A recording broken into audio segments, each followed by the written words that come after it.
Mon nom est Martin Thomas Côté en compagnie de Jean-Nicolas Boucher et Alan Lévesque et vous écoutez Les Injustes. Nous sommes dans l'âge du geek. Dans cette ère d'égalité, d'acceptabilité et de justice des internets, règne une ombre. 4 chevaliers de la culture populaire vont briser les standards. Nul ne sera à l'abri de leurs opinions. En tout temps, en tout lieu, les Injustes.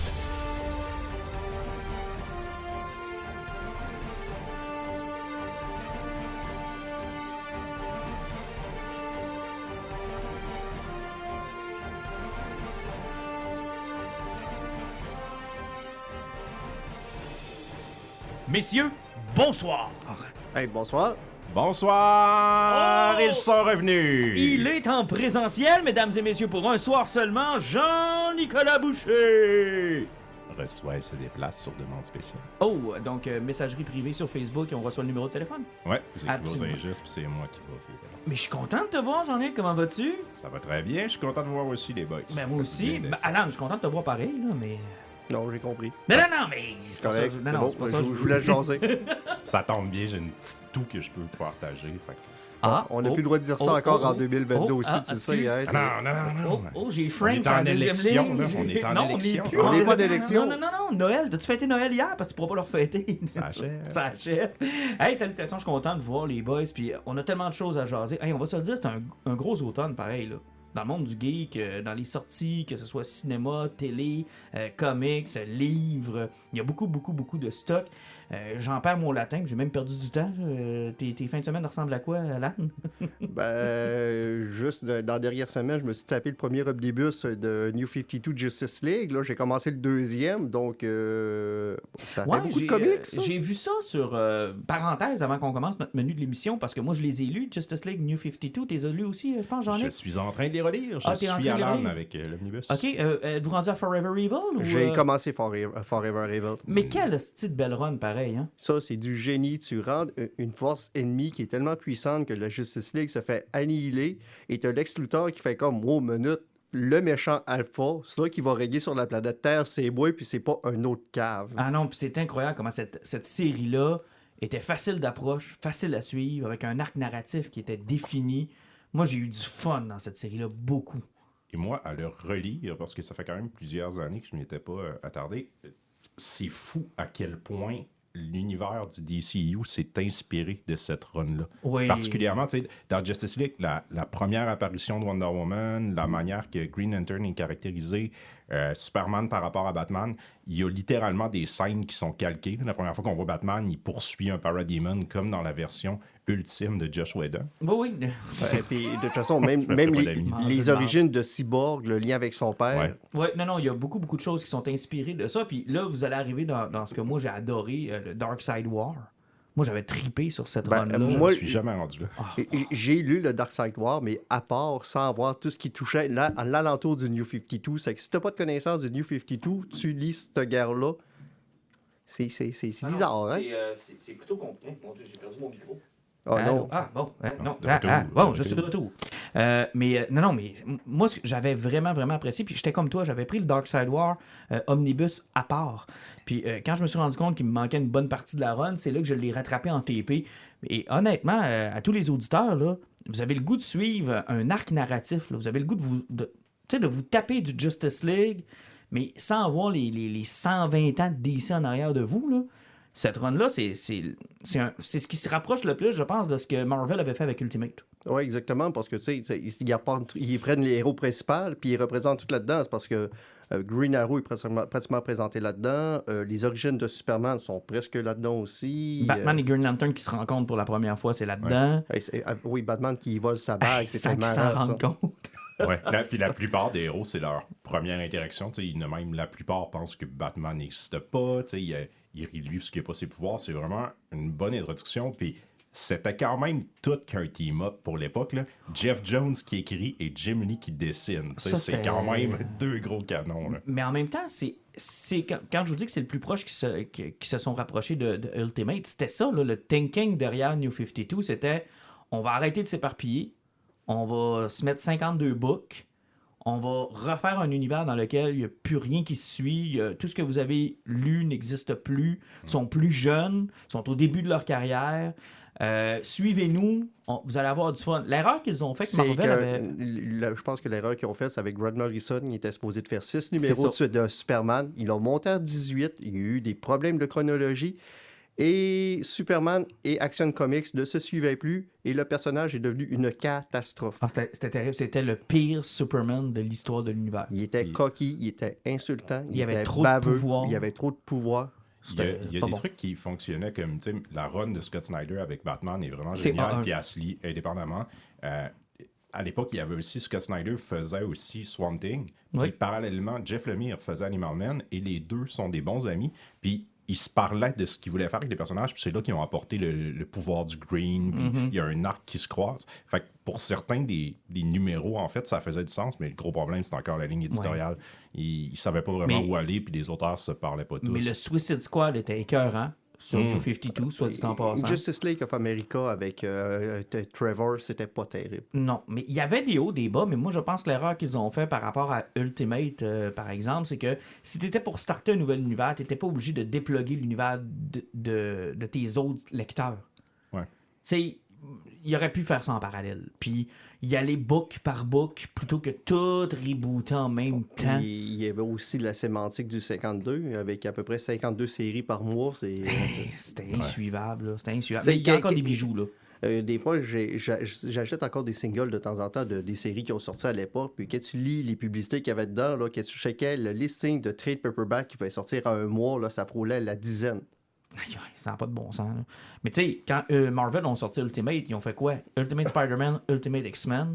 Ils ont attendu plusieurs de Ultimate avant de croiser tout ce monde-là, puis de se bâtir un univers à part de ce que les gens lisaient habituellement. Puis quand ça allait bien, puis que c'était bien ancré, puis que le monde aimait ça, ils ont dit « Jeff Lowe, fais ce que tu fais le meilleur chez Marvel depuis 5 ans, détruis tout. » Je vais prendre Hulk. Détruis tout. Mais... c'est drôle, tiens, gars, on va commencer par ça. Ça m'amène à notre prochain sujet, Dark Crisis, qu'on est en train de lire. Oui. Et à quel point DC Comics est rapidement retombé dans c'est compliqué. C'est tombé dans le compliqué parce qu'ils se sont rendus compte que quand le 5G a planté, qu'ils ont changé d'éditeur, que AT&T s'est débarrassé des autres, qui ont tout mis leur cash puis leur effort dans Batman. Après, ils ont fait du Batman. Je pense qu'il y a une série de Batman, un Joker, Harley Quinn. un Batman, un Superman. C'est que, là, comme j'ai déjà dit dans les épisodes précédents, Green Lantern, Hal Jordan, ça n'existe plus. Kyle Rayner, on l'a perdu. Green Arrow, je ne sais même plus s'il existe encore. La Justice Society, ils les ont ramenés pour jamais nous en parler. Les Teen Titans sont disparus. C'est qu'ils ont tous misé sur les comics qui vendaient, donc Batman. Puis ils sont poignés dans un... T'as-tu checké un peu, Jean-Luc, Dark Crisis? Absolument pas, mais ça me rappelle que moi, je suis souvent en retard sur ce genre de série-là, puis c'est pas mal toujours le même pattern. Je vous vois toutes les deux vous enthousiasmer sur le premier numéro, puis c'est awesome. Après 2 puis 3, vous êtes perdus, puis l'intérêt se dissout un petit peu. Je te dirais que, contrairement aux autres, comme on a suivi un peu Dark Metal, puis on a suivi un peu ce qui s'était passé dans l'univers de DC, pas tant que je suis perdu, mais là, c'est parce que là, ils subissent un peu les conséquences d'avoir... C'est parce que c'est en accéléré. Tu sais, t'as ta première Crisis en 85. Après ça, t'as Zero Hour Crisis presque 6 ans plus tard. 6-7 ans plus tard. Après ça, t'as Infinite Crisis presque 10 ans plus tard. Après ça, t'as Final Crisis 4 ans plus tard. Après ça, t'as New 52 2 ans plus tard. Après ça, t'as Flashpoint 1 an plus tard. Après ça, t'as Dark Crisis une moitié d'année plus tard. Là, on vient de finir Metal. Puis Dark Crisis arrive. T'as rien vu entre les deux. Effectivement, parce que Metal était supposé d'apporter au 5G, au 5G qui n'a jamais eu lieu. Donc, ils ont pété un univers avec la totalité.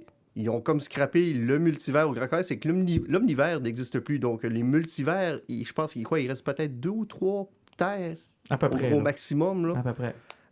Ça fait qu'il puis là, ils se sont pognés, ils sont acculés au pied du mur. Là. C'est parce que il y a plein de personnages qui utilisaient partout, qui ont arrêté d'exister. Puis ceux-là qui sont morts, ben, il n'y a plus de possibilité de les ramener. Là, parce que si t'es mort et t'as plus de multivers, ça vient de finir pas mal. Puis là, tout ça est dans un axe de comment on ramène ces personnages-là. Comment on fait pour ramener ces gens-là, que ce soit cohérent, là, la sacro-sainte cohérence. Là. Ils veulent absolument que tout puisse se tenir, ce qui, moi, personnellement, m'agace. Là. Tu sais, je veux dire, rendu là, gars, start a new, puis c'est pas plus grave que ça. Là. On n'est pas mauvais ennemis pour autant. Là. Martin n'a pas encore lu le 4e et puis, numéro, puis j'ai un petit peu spoilé ce qui se passe. Parce que la réalité, c'est qu'avec ce qui se passe avec Pariah, parce qu'on sait pas encore c'est quoi la force ténébreuse qui est en arrière, c'est là qui a ramené le Dark Side qu'on n'a pas encore revu. Il va certainement avoir un rôle à jouer là-dessus. C'est que le multivers qui a été détruit à l'époque justement de Crisis on Infinite Earth, 1985, vient de renaître. Mm-hmm. Et là, ça va être les répercussions que ça va avoir au moment que le multivers revient au grand complet. Mais il n'y avait pas tout déjà revenu ça avec l'omnivers dans Dark Knight Metal? Bon, on est encore sur New 52 qui avait seulement 52 univers. OK. Puis il ne faut pas s'oublier que tu as le Dark Multivers. Donc, à la fin des années 80, DC avait un problème de continuité, fait qu'ils ont fait une crisis pour régler ça, et là, ils vont rouvrir cette boîte de Pandore-là pour se remettre des problèmes. De la façon qu'il l'explique, parce que quand tu lis Flashpoint Beyond en parallèle, ou ce que les autres qui ont un problème avec l'hyper-time, puis qu'ils sont ancrés là-dedans, c'est que sont en train de dire que ça va être plus une relation émotionnelle et pas vraiment de cohérence. C'est comme s'ils veulent ramener un statu quo de si ça te plaît, si t'aimes ça, on va le ramener, puis pose-toi plus de questions. À peu près comme quand t'écoutes Tenet, puis que la fille t'explique comment ça fonctionne, puis elle dit à un moment donné, arrête d'y penser. Ouais, genre, regarde, si tu penses que ça t'est arrivé, c'est arrivé, puis si c'est pas arrivé, c'est pas arrivé, puis un peu comme, tu sais, comme quand tu parlais de la run de Scott Schneider, qui est indépendante un peu du New 52, mais dans le New 52. C'est correct, mais j'ai l'impression qu'on pense plus à la cohérence puis à comment tout mettre ces pions-là sur l'échiquier, plus que t'as-tu une bonne histoire à me raconter? Ouais. T'as-tu une bonne histoire à me raconter? Tout simplement, mais moi... Parce que c'est pas une bonne histoire, Dark Crisis. Là. On trippe, là, mais c'est pas une bonne histoire. Non, c'est juste qu'ils remettent le statu quo de 1985. C'est ça, mais c'est pas une bonne histoire. Non. C'est de l'encyclopédie, là. Puis souvent, ça fait des séries qui se relisent mal aussi. Moi, j'aime ça plusieurs années plus tard, pouvoir prendre une série et faire comme « Ah, c'était bon, ça, je vais le relire. » Puis... Non, ça se relit pas, là. Je pense que tu l'as expérimenté avec Zero Hour Crisis, là. Ça se relit pas, ça, là. Tu coupes les coins ronds. Ben, tu coupes les coins ronds, tu veux dire, tu passes beaucoup de pages. Ouais, ça n'a pas de sens. Il y a tellement de dialogue, il y a tellement d'exposition que c'est illisible. Puis c'est des affaires qui étaient relevant à ce moment-là. Ouais. Tu sais, genre, hey, ce bon personnage, là, on va le faire sortir, mais toi, genre, c'est la première fois que tu le vois. Mais les lecteurs de ce moment-là, c'était probablement le personnage qui est dans toutes les séries. T'sais. Ouais, fait qu'il faut que tu expliques. Fait qu'il faut que tu l'expliques, mais moi, je m'en crisse. C'est la première fois que je le vois. T'sais. C'est à peu près, j'ai lu il y a 2 semaines Infinite Crisis, justement, de 1985. À l'époque, ils trouvaient ça important qu'il y avait une crise. Il fallait qu'ils mettent tous les personnages qui existaient à l'époque. Le problème, c'est qu'il y en avait 62. Puis un numéro avait 22 pages, mais les 62 personnages avaient au moins 2 lignes chaque. C'est terrible. Donc, ton 22 pages, là, tu as eu 62 personnes qui ont parlé à travers là-dedans, c'est qu'il ne s'est rien passé, puis rien que non, c'est pas lisible. C'est juste illisible, pas lisible. Ça fait rien que ça. C'est comme si à chaque case, tu vois un nouveau personnage, puis tu étais supposé te faire comme oui, il est là, lui. Non, c'est parce que ton histoire ne fait pas de sens. Ça sert à rien d'avoir 62 personnages si ton histoire n'avance pas. Mais c'est un peu ce que je te dis, c'était très circonstanciel. Probablement qu'au moment où tu le lis, ces personnages-là ont des backgrounds que t'as. Que là, on n'a juste pas. Tu sais, mettons, t'es le petit cul qui a lu Superman tout le long des années 70. Puis les Teen Titans tout le long des années 70, puis t'as lu Wonder Woman tout le long des années 70. T'as pas besoin de te faire prendre par la main tant que ça. C'est ça, là t'arrives, tu fais juste des... Tu sais, en fait, là, c'est exactement la même argumentaire que je vous ai dit à propos de No Way Home. Dans 20 ans, là, pour nos kids, ça fera tellement pas de sens. Ouais, là. c'est vrai. Ça va faire aucun sens. Tu sais, nous, ça a fait du sens parce qu'on a vu Tobey Maguire, parce qu'on a vu Andrew Garfield, parce qu'on a fait comme « Ah! » Puis ça nous a ramené plein de trucs, puis ça nous a fait plaisir. Mais dans 15 ans, là... Le Flo, il va écouter ça, là. Il va perdre les références. Et même si les autres, admettons là, que tu décidais de faire écouter à ton fils les Andrew Garfield puis les films de Sam Raimi, ça n'aura pas le même punch. Je veux dire, si t'es fait écouter back-à-back, il n'y a pas le 15 ans entre les films et le personnage revient. C'est une anecdote que j'avais déjà contée, juste quand je suis allé voir Split au cinéma à l'époque, puis qu'à la fin, là, t'as vu le personnage de Don s'arriver, puis que j'ai rien vu son manteau de pluie apparaître, j'ai fait « Fuck, c'est le personnage de Bruce Willis de Unbreakable, ce livre partagé. » Puis que le monde a fait pourquoi Bruce Willis est dans le film? J'avais déjà un clash de génération-là. Pourtant, le film, il n'y avait même pas 10 ans. Là, non. Mais c'est le phénomène qu'on... Puis tu sais, c'est le même phénomène pour Crisis on Infinite Earth. Probablement que si tu parlerais à quelqu'un de cette époque-là, qui l'a lu en direct, il te dirait sacrilège. Ouais, C'est le DC moderne qui commence c'est là. ça. puis De C'est un, ma jeunesse. Paria n'a jamais eu d'impact réel. Non. Même dans le numéro 4, présent de Dark Rises, ils font référence au fils, tu sais, le Alexander Luthor qui vieillit vite puis qui Oui. contrôlait. Il en parle aussi là-dedans. Excuse-moi, là, si tu n'as pas lu ça, c'est des personnages qui n'ont pas jamais existé en dehors de ça, puis ils ont existé pendant 6 mois. Là. Non, c'est n'importe quoi. Là. Puis ça, c'est sans compter tout le problème de tie-in. Puis, tiens, les problèmes de tie-in m'amènent à mon prochain sujet. On va revenir, Jean-Luc. On va finir par parler de quelque chose que tu as lu. Inquiète-toi pas. Hein? On fait le tour de ce que tu n'as pas lu, puis après Ok, ça, on c'est y va correct. avec ce que moi, j'ai pas lu. I Am Batman, là. Il y a une bonne grosse qualité et il y a un bon gros défaut. Je sais où tu t'enlignes. J'ai lu la réponse d'Alan sur il me manque quelque chose, puis j'étais là, ok, ouais, non, tu peux pas vraiment t'en passer. La bonne grosse qualité, c'est que je pense que c'est la première... En tout cas, ça doit faire 20 ans que j'ai pas vu un scénariste aussi talentueux sur une série. Ben, John Ridley. C'est En inc- parlant. c'est incroyable. Jean-Luc peut nous parler de son œuvre cinématographique. Drette, là. C'est incroyable, Jean-Luc. Ouais. Ce gars-là, je le connais pas. Présente-moi là un peu. C'est lui qui a écrit 12 Years a The Slave, qui a gagné un Oscar du meilleur scénario, si je ne m'abuse, là, genre Oui. 3-4 ans. Je me rappelle pas qu'est-ce qu'il a fait d'autre. Il me semble qu'il y a un autre gros film derrière la cravate. Sinon, moi, je suis plus familier avec la série qu'il avait faite chez DC, qui était le Other Side of the DC Story, ouais. qui est plus avec des héros marginalisés, là, des héros noirs ou asiatiques. Et c'est des romans. Moi, c'était la problématique. Là. Je veux dire, c'est extrêmement long. C'est plus de la narration que du Moi, c'est dialogue. pas du dialogue. Mais c'était exceptionnellement bien écrit, super intéressant. Puis, tu sais, c'est le classique de tous les grands auteurs font ça, aller chercher des personnages qui sont de catégorie C, D, puis les humaniser, puis les rendre super intéressants dans le contexte. Là. Mais ce gars-là a une plume incroyable, Alan. Là. Je lisais ça, puis c'est ce qui m'a accroché parce que j'arrive au gros défaut. C'est que moi, l'action de I Am Batman se passe durant Fear State.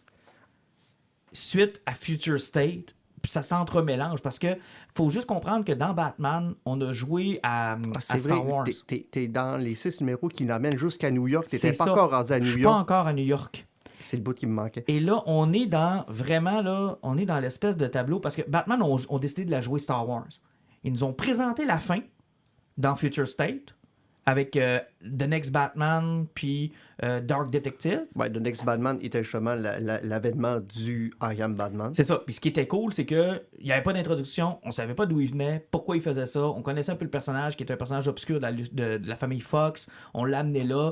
Puis le fun de cette série-là, c'était justement de dire j'ai aucune idée où est-ce que ça s'en va. Le Magistrate est une espèce d'état à la 1984 dans Gotham, des robots partout, état policier. Tu sais, Puis on savait pas vraiment c'est qui avait rentré le magistrat. on savait pas c'était quoi, on savait pas pourquoi il était là.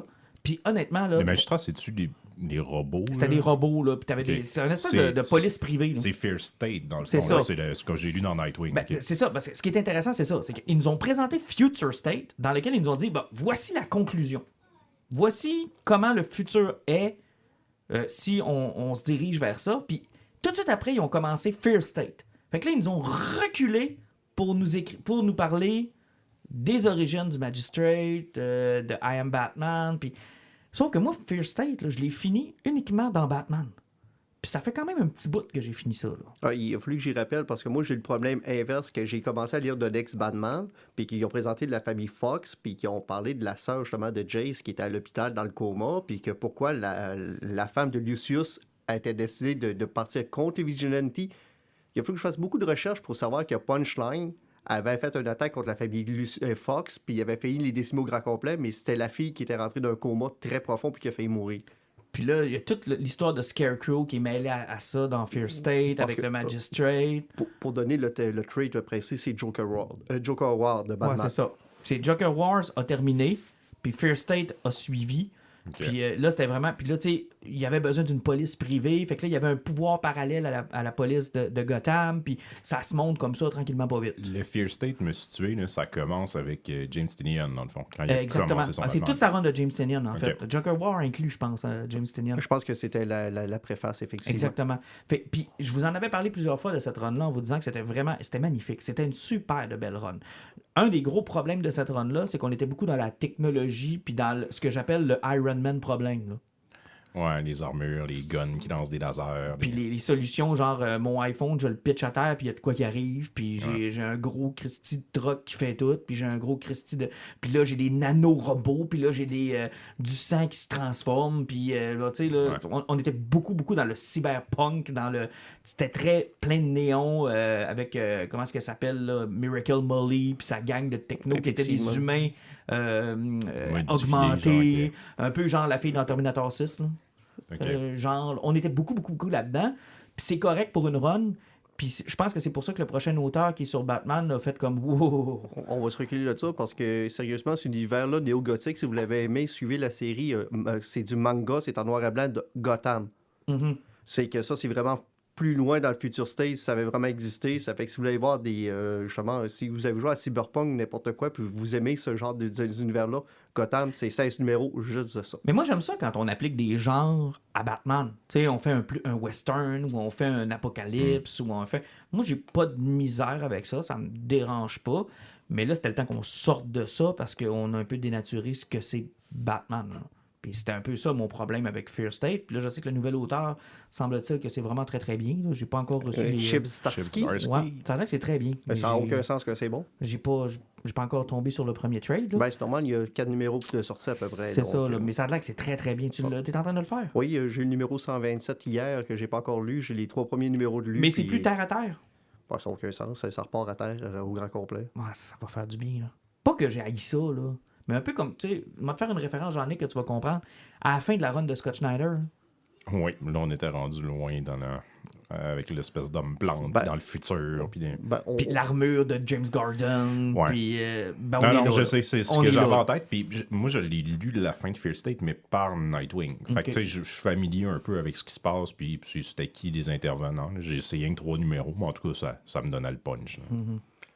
Mais tu sais, Fear State, c'était vraiment ce qui est porté. C'est que toi, tu as commencé vraiment au milieu du Fear State, puis il y avait déjà son armure de Batman. C'est ça. Puis là, on me faisait référence à des numéros que j'avais manqués ou que j'avais pas vus. Mais l'écriture, ça accroche, là. Ça accroche, puis t'es vraiment dans le fond, les 6 premiers numéros, c'est le flow qui était révolutionnaire, qui s'est fait tirer par la police du Fear State. Exactement, dans une confrontation entre les deux. Puis là, c'était un noir d'un ghetto. Ça fait que le monde ne savent pas s'il était genre poussé à faire ça là, puis si le magistrat traversait une ligne qu'il ne veut pas, parce que les autres, si tu dis que tu es un vigilant, puis ils pensent que tu peux être un vigilant, ils peuvent te tirer à bout portant. Là. Puis là, lui, il vole un suit de Batman, décide de l'adapter pour lui, puis là, il dit justement ce qu'on est en train de se dire, il faut que je me replace sur le ground. Parce que Martin a oublié de parler d'un gros morceau qui est super important du moment de I Am Batman, c'est à l'époque où Bruce Wayne est mort. Il est plus là.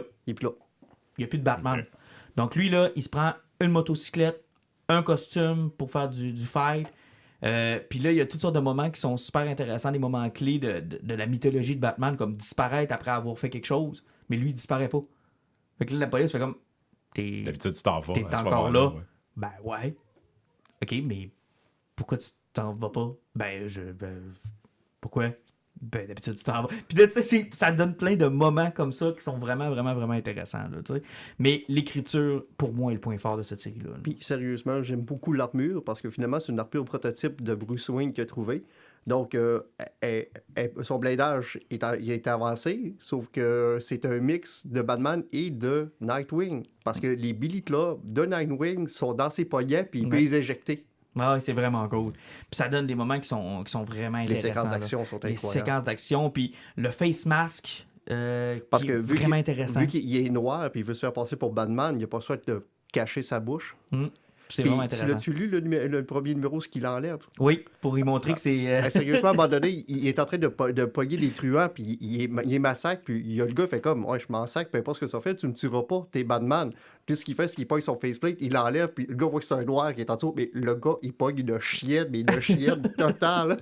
C'est plein, puis tu sais, gars, ça c'est un autre clin d'œil. C'est plein de petits clins d'œil comme ça, qui sont hyper bien faits.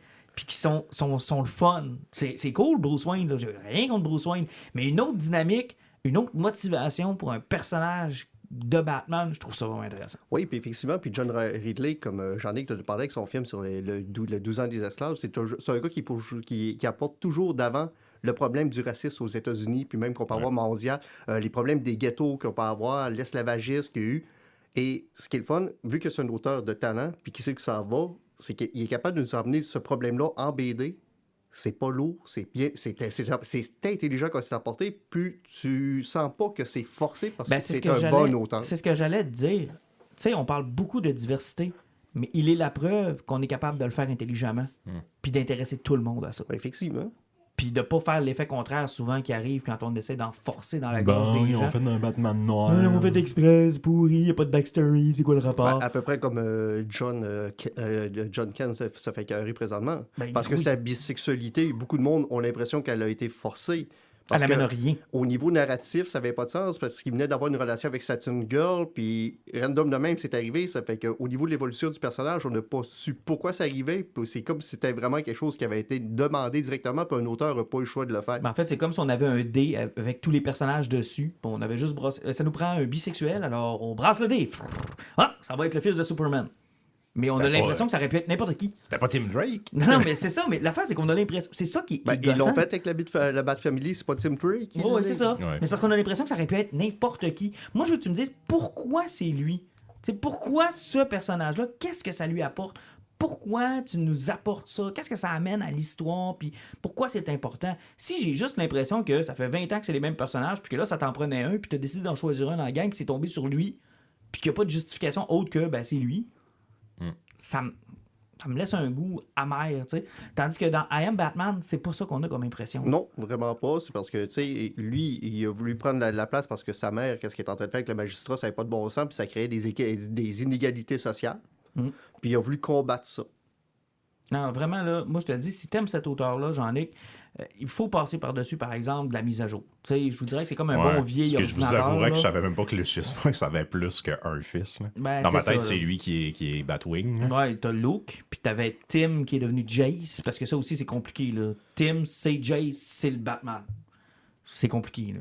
Ouais, il a comme changé d'identité pour les rêves. C'est un rêves. vieux personnage, je pense que ça date de quoi, des années 90? Oh, ça se peut. Même moi, la famille Fox, je savais même pas qu'il y avait des filles non plus. Donc, non, c'est ça. Là, il y en a deux. Ils se sont amusés à prendre comme de vieux personnages qui avaient été établis comme genre probablement pour un hasard, tu sais, genre une case dans laquelle il y avait 3 enfants. Puis qui n'ont jamais réutilisé. C'est ça, puis ils se sont dit, crème, on avait mis 3 enfants avec Lucius Fox. Pourquoi? Ben, il est arrivé quoi avec le 3e? Ah, ben, on va y inventer une histoire. L'avantage du clean slate, tu pars à zéro. Ça fait que tu peux faire n'importe quoi, puis ça n'a pas vraiment de conséquences. Puis personne va dire que tu t'es contredit sur le personnage parce que tu es parti de zéro. Exact. Hey, on va terminer dans notre lecture. Puis sérieusement, qu'elle se revêt à New York. Ah, j'ai hâte de voir. C'est incroyable.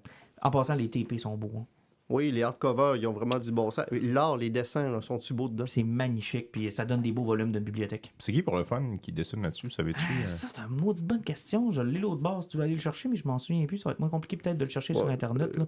Pendant ce temps-là, je vais te permettre de nous introduire le prochain sujet, Jean-Nic, parce que Batman One Bad Day, qui est une série de one-shot... qui s'inspire un petit peu librement de Killing Joke. Okay. Dans le fond, il décide de reprendre des personnages. Oui, c'est Oliver Coipel. Merci beaucoup. Voilà. Ouais, le One Bad Day, c'est une prémisse où on va prendre des vilains de Batman puis on leur donne, comme le titre le dit, une mauvaise journée. Le premier numéro qui est sorti est sur Riddler. C'est écrit par Tom King, un auteur qu'on affectionne quand même pas mal. Oui, ici. avec un super cover de Jim Lee, soit dit en passant. Merci, Alan. Oui, je l'ai pris pour toi. Dessiné par son acolyte avec qui il travaille extrêmement souvent, Mitch Gerard, avec qui là, il avait fait Mr. Miracle. Non, Mitch Gerard. Il a fait Mr. Miracle avec lui, Heroes in Crisis, je crois que c'est avec lui. C'est ce que j'allais dire, on ne met pas de pédophile dans l'histoire, OK? Techniquement, je ne crois pas qu'il le soit devenu, je pense qu'il l'a toujours été. Il est rien que devenu plus le gars de pub de Subway. Il faisait des annonces de 6 pouces et on avait... En tout cas, OK. Extra enfant dans mon sous-marin. On n'hésite pas, nous autres, on est trop large pour faire ça, on est pognés avec ce bout-là. Hein. Ouais, non, allez devoir vivre avec notre humour. Ça va rester dans ma tête, cette histoire-là, je m'excuse. Hey, 50% de rabais chez Subway si vous venez nous écrire en privé sandwich aux enfants. C'est une nouvelle promotion des Injustes. Valide jusqu'au 23 septembre 2022. On va voir c'est qui nous écoute pour vrai. Ceux qui se sont rendus à 28 minutes 39, ils vont venir nous écrire sandwich aux enfants et vous aurez un rabais chez Subway. Mais c'est pas valide, tout en passant, ne faites pas ça pour rien. Okay. Bon, okay. Je suis en train de nous écrire. Je le veux, mon sous-marin. Bon, Mitch Jared, mais qui n'est pas le Jared de Non, Subway. Gérald. Gérald, OK. C'est comme Gérald, mais avec un R à la place du L. OK, donc Comme, Gérald. c'est ça, Gérald, mais pas de L. Ouais, c'est ça qui a fait Mr. Miracle. Puis il me semble qu'il était sur Supergirl avec lui aussi. sur Woman of Tomorrow? Rorschach. Non, pas lui. Il était pas là-dessus. C'est lui qui était sur Rorschach. Il était même pas sur. C'est quoi l'autre série qu'il avait faite avec Ben là, il y a Batman, Catwoman, mais c'est tellement mauvais que je me suis Non, dit Non, qu'il il était dessine, pas là. sur le Batman. Il était Heroes in Crisis. Heroes in Crisis, ça fait du sens. Que c'était lui. Ouais, ça fait du sens. C'était bon, ça, du temps passant. À part que ça a fucké l'histoire de Flash, là, mais c'est... Ouais, moi, Ben, ça me ramène à One Bad Day, c'est du classique Tom King. C'est Ok. Moi, j'ai aimé ça. Par contre, je vous écoutais parler tantôt de I Am Batman, puis j'étais là voir. Ça me donne le goût. Genre, c'est frais, c'est quelque chose d'autre. One Bad Day, c'est excellent. Mais tu sais, c'est du déjà vu. C'est super bien écrit, les personnages sont intéressants, tu sais, c'est du Tom King. Là. Il y a toute qu'une plume pour la psychologie de personnage, la répartie, la manière que l'histoire avance, tu sais, on s'ennuie pas. Mais tu sais, il n'y a rien là-dedans qu'on n'a jamais vu. Ils ont rien que mis un Riddler extrêmement dark, ils l'ont mis vraiment comme un mastermind là, qui est arrivé au bout là, d'être écœuré, d'être vu comme un héros en fait un vilain de second degré. Là, puis c'est Un lui peu qui est comme en dans tête Hush, finalement. d'à peu près tout. Genre. Ça fait une bonne histoire, mais tu sais, j'ai fermé ça, puis je me suis dit, tu sais, je relirai jamais ça de ma vie. Mais j'ai eu du fun. Alan? Moi, c'est le contraire. J'ai vraiment aimé ça parce que j'ai aimé la twist que ça menait parce que ça, tu sais, on en repart avec l'idée du Joker avec un One Bad Day qui avait décidé qu'il tirait une balle dans la colonne vertébrale de Barbara, qui pognait Comme ça. Gordon, puis qui allait presque le tuer sur place pour essayer de montrer que lui aussi, le Gordon, pouvait virer fou puis tuer, mettons, le Joker. Non, c'est ça, parce que lui, sa théorie, c'est que je suis le Joker, mais vous pourriez tous être le Joker. Vous avez juste pas vécu ce que j'ai vécu. Exactement, c'est juste que là présentement, aujourd'hui, j'ai reçu le deuxième, c'est celui avec double face. J'ai hâte de voir Two-Face de la façon qu'il va approcher. Sauf qu'avec le Riddler, ce qui est intéressant, justement, c'est qu'il y a un personnage qui était secondement. Puis, moi, ce que j'ai beaucoup aimé, c'est le côté très dark parce que c'est pas doux. Tu sais, le numéro commence avec t'as le Riddler qui rentre dans une rue, il y a un gars qui sort de chez eux, bien relax, et il tire une balle dans la tête. OK, ça met... Ça met la table. C'est random, c'est direct. Puis il se fait arrêter, puis il reste en prison jusqu'au temps que Batman vienne le voir. Lui, tout ce qu'il veut, c'est voir Batman. Puis sa façon de voir Batman, c'était de tirer quelqu'un dans la rue. Oui, effectivement. Puis quand Batman arrive, puis il veut savoir pourquoi il a tué quelqu'un, puis là, Riddler fait comme, fais ton enquête. Et là, Batman embarque ce délire, puis essaie de comprendre. Il va chercher le père du Riddler. Il essaie de comprendre son enfance. Il va chercher tout ce qui existe sur le personnage, et il ne comprend pas. Et là, t'as toujours le Riddler qui va le pousser à bout sur des révélations sur Batman, comme de quoi que il est déjà rentré dans sa Batcave. Il a déjà regardé Dick Grayson dormir chez eux. Ah, c'est bien creepy. Fait que Ouais, c'est Jared, non. finalement. Genre, mais ça va extrêmement loin là-dedans. Quand je disais, c'est dark, là. là, ça va probablement plus loin que. En fait, c'est un des trucs les plus dark que j'ai vu par rapport à Batman, sur comment le Riddler est mis de l'avant. Là. Tu sais, Mais c'est le genre de série qui vont pouvoir genre tout mettre dans un seul TP, c'est ce que je comprends. C'est que Ouais, chacun possiblement, a oui. un numéro. et que ça va être, tu sais, c'est tout des Elseworlds, si on veut. Oui. C'est Ouais. tout des soirs, c'est ça qui est intéressant. Mais moi, c'est le côté-là qui est intéressant. C'est le gars qui, dans le fond, là, qui dit je t'ai suivi toute ta vie. C'est juste que tu m'as jamais pris au sérieux, mais en réalité, là, j'étais ta T'es pire tellement menace. accessible, j'étais tellement tout le temps Tu sais, proche de toi. des fois, Batman fait comme, ouais, non, c'est possible, je te crois pas, ça fait comme, ouais, mais tu sais, en arrière de ton armoire, en arrière de cette affaire-là, t'as ça qui est caché. Tu sais, des affaires que c'est impossible de savoir. Il nous donne l'impression d'être toujours genre, tu sais, Un coin avant. tu sais, même 2 puis 3. Puis son backstory, parce qu'on voit beaucoup le Riddler quand il était jeune, il nous le présente comme un fils de directeur qui voulait que son fils soit le plus performant. Puis c'était une machine, il apprenait tout par cœur, il avait les meilleurs résultats, mais il était pas bon des devinettes. Il a pogné un prof qui mettait toujours, pas pour un point bonus, mais pour le dernier point de l'examen, une devinette. Puis le Riddler se pète la face à tous les coups là-dessus. Puis son père le réprimande parce qu'il dit « T'as pas assez étudié », puis il comprend pas comment résoudre une énigme. Puis ça devient un peu sa fixation. Wow. Puis, fait que, tu sais, c'est intéressant, puis c'est dark, mais c'est ça. On dirait que j'étais cœuré du Batman comme ça, là, vraiment groundé, super violent, macabre. Je sais pas, c'est peut-être une question de mood. Mais mettons que tu me le comparais à Killing Joke, on est dans le même genre d'univers. Ça va plus loin. Ça fait des liens avec Killing Joke sur certains trucs. Là. Tu sais, la première discussion entre Gordon et Riddler, tu sais, il dit Joker, là, il fait des affaires random. Tu te demandes pas pourquoi. Comment il a su tout d'un coup que ta fille était seule à la maison ce soir-là? Pourquoi il s'est décidé de faire ça? Tu t'es déjà posé la question? Le gars qui agit jamais comme ça, il a jamais refait ça à personne d'autre. Pourquoi là, il t'a attaqué toi personnellement? Puis qui c'est qui a donné cette information-là? Puis là, tu sais, ça commence avec ça. Puis là, tu le vois, tu sais, il fait rien. Il dit Joker, il n'a jamais été organisé. Il arrive, moi, c'est juste une idée sur le coin d'une table que j'ai lancée. Ah, c'est donc bien creepy. Mais c'est ça, là, ça arrive avec le final qu'on spoilera pas, mais moi, c'est le côté que j'ai aimé. C'est parce que c'est un one-shot. Je trouve que ça fitait avec le Riddler qu'on avait eu de Dano dernièrement avec Batman. Je trouve que c'est une belle interprétation du personnage. Ça fait du bien parce que souvent, mais c'est Scott Snyder qui en avait fait une machine aussi qui a beaucoup inspiré le film Batman. C'était le deuxième vilain de Sauron. Puis c'était tout un vilain. C'était Zero Year, je pense. Ouais. C'est ça. Puis, parce que je trouve que c'est important une fois de temps en temps de ramener puis mettre un petit peu de lumière sur des personnages comme ça qui peuvent être très dangereux mais que personne ne prend au sérieux. Je fais un lien avec ce que tu as dit plus tôt avec Marvel. C'est Jeff Loeb qui avait dans une entrevue dit dans Hush, c'est pour ça qu'on a pris Riddler. C'est parce que c'était un méchant qui allait nulle part. C'était un série B. Ça faisait des années qu'il n'avait pas été écrit quelque chose sur lui qui était une menace. On l'utilisait dans des cases pour passer le temps. Tu sais, quand des fois, il y a toujours l'habituel Dick Grayson et Batman qui se battent, qui se parlent, puis faut que tu fasses battre quelqu'un. Ouais, ils se battent c'est toujours Riddler parce que c'est sans conséquence, tu sais. Puis il était tanné de ça. Mais en même temps, puis on l'a vu dans le dernier film, dans la run de Snyder, j'ai l'impression que tous ces auteurs-là lisaient du Batman dans les années 80-90, puis ils disent tout ça, on est tanné. Ouais, mais tout le monde fait ça. Utiliser le Riddler comme un génie, puis un vilain qu'il faut prendre au sérieux. Tout le monde l'a fait. Là, on l'a tout fait. Trouvez-vous d'autres vilains. Trouvez-vous d'autres vilains. Est-ce que c'est Tom King qui est sur l'ensemble des One Bad Day? Non, c'est des équipes différentes sur chacun des volumes. OK, parce que c'est le genre de trade, je pense à voix haute, là, que ça va prendre dans une bibliothèque quand ça va être tout réuni. Ça, là. Ça va être 8 histoires. J'ai l'air pessimiste, là, mais c'est vraiment bon. Puis oui, moi, le trade de ça, si c'est tout de cette nature-là, de cette qualité-là, c'est pas gênant de voir ça. Là. Mm-hmm. On parle de télé? On peut parler de télé. On parle de télé. On commence par quoi si on parle de télé? Ben sérieusement, la nouvelle saison du Tricheur, là, ça touche. Ils n'ont pas ramené le public, hein? C'est encore Guy Jodoin avec les écrans en arrière. C'est plate. Je pensais qu'on allait parler de Stat. Stat, là, l'émission d'hôpital. D'ailleurs, salutations à tous nos injustes qui nous écoutent. Là. Je n'ai toujours pas de réponse à ma question. Pourquoi quelqu'un qui travaille dans le milieu de la santé aurait le goût d'écouter une série sur le milieu de la santé pour se détendre le soir? Ben, c'est parce que les États-Unis ont prouvé depuis 30 ans que ça pogne. Ouais, mais je comprends toujours pas le buzz. Il n'y a personne qui travaille dans le système de santé, c'est ça le problème. Ah, c'est vrai, ils travaillent tous pas. T'as raison. Bon, salutations à nos injustes qui travaillent dans le monde de la santé. Là. Surtout ma conjointe. Surtout ta conjointe, c'est pas vrai. Ça fait c'est que... une blague. Quand on va m'écouter dans 2 ans. C'est une blague. Ouais, mais elle va avoir un sandwich gratis.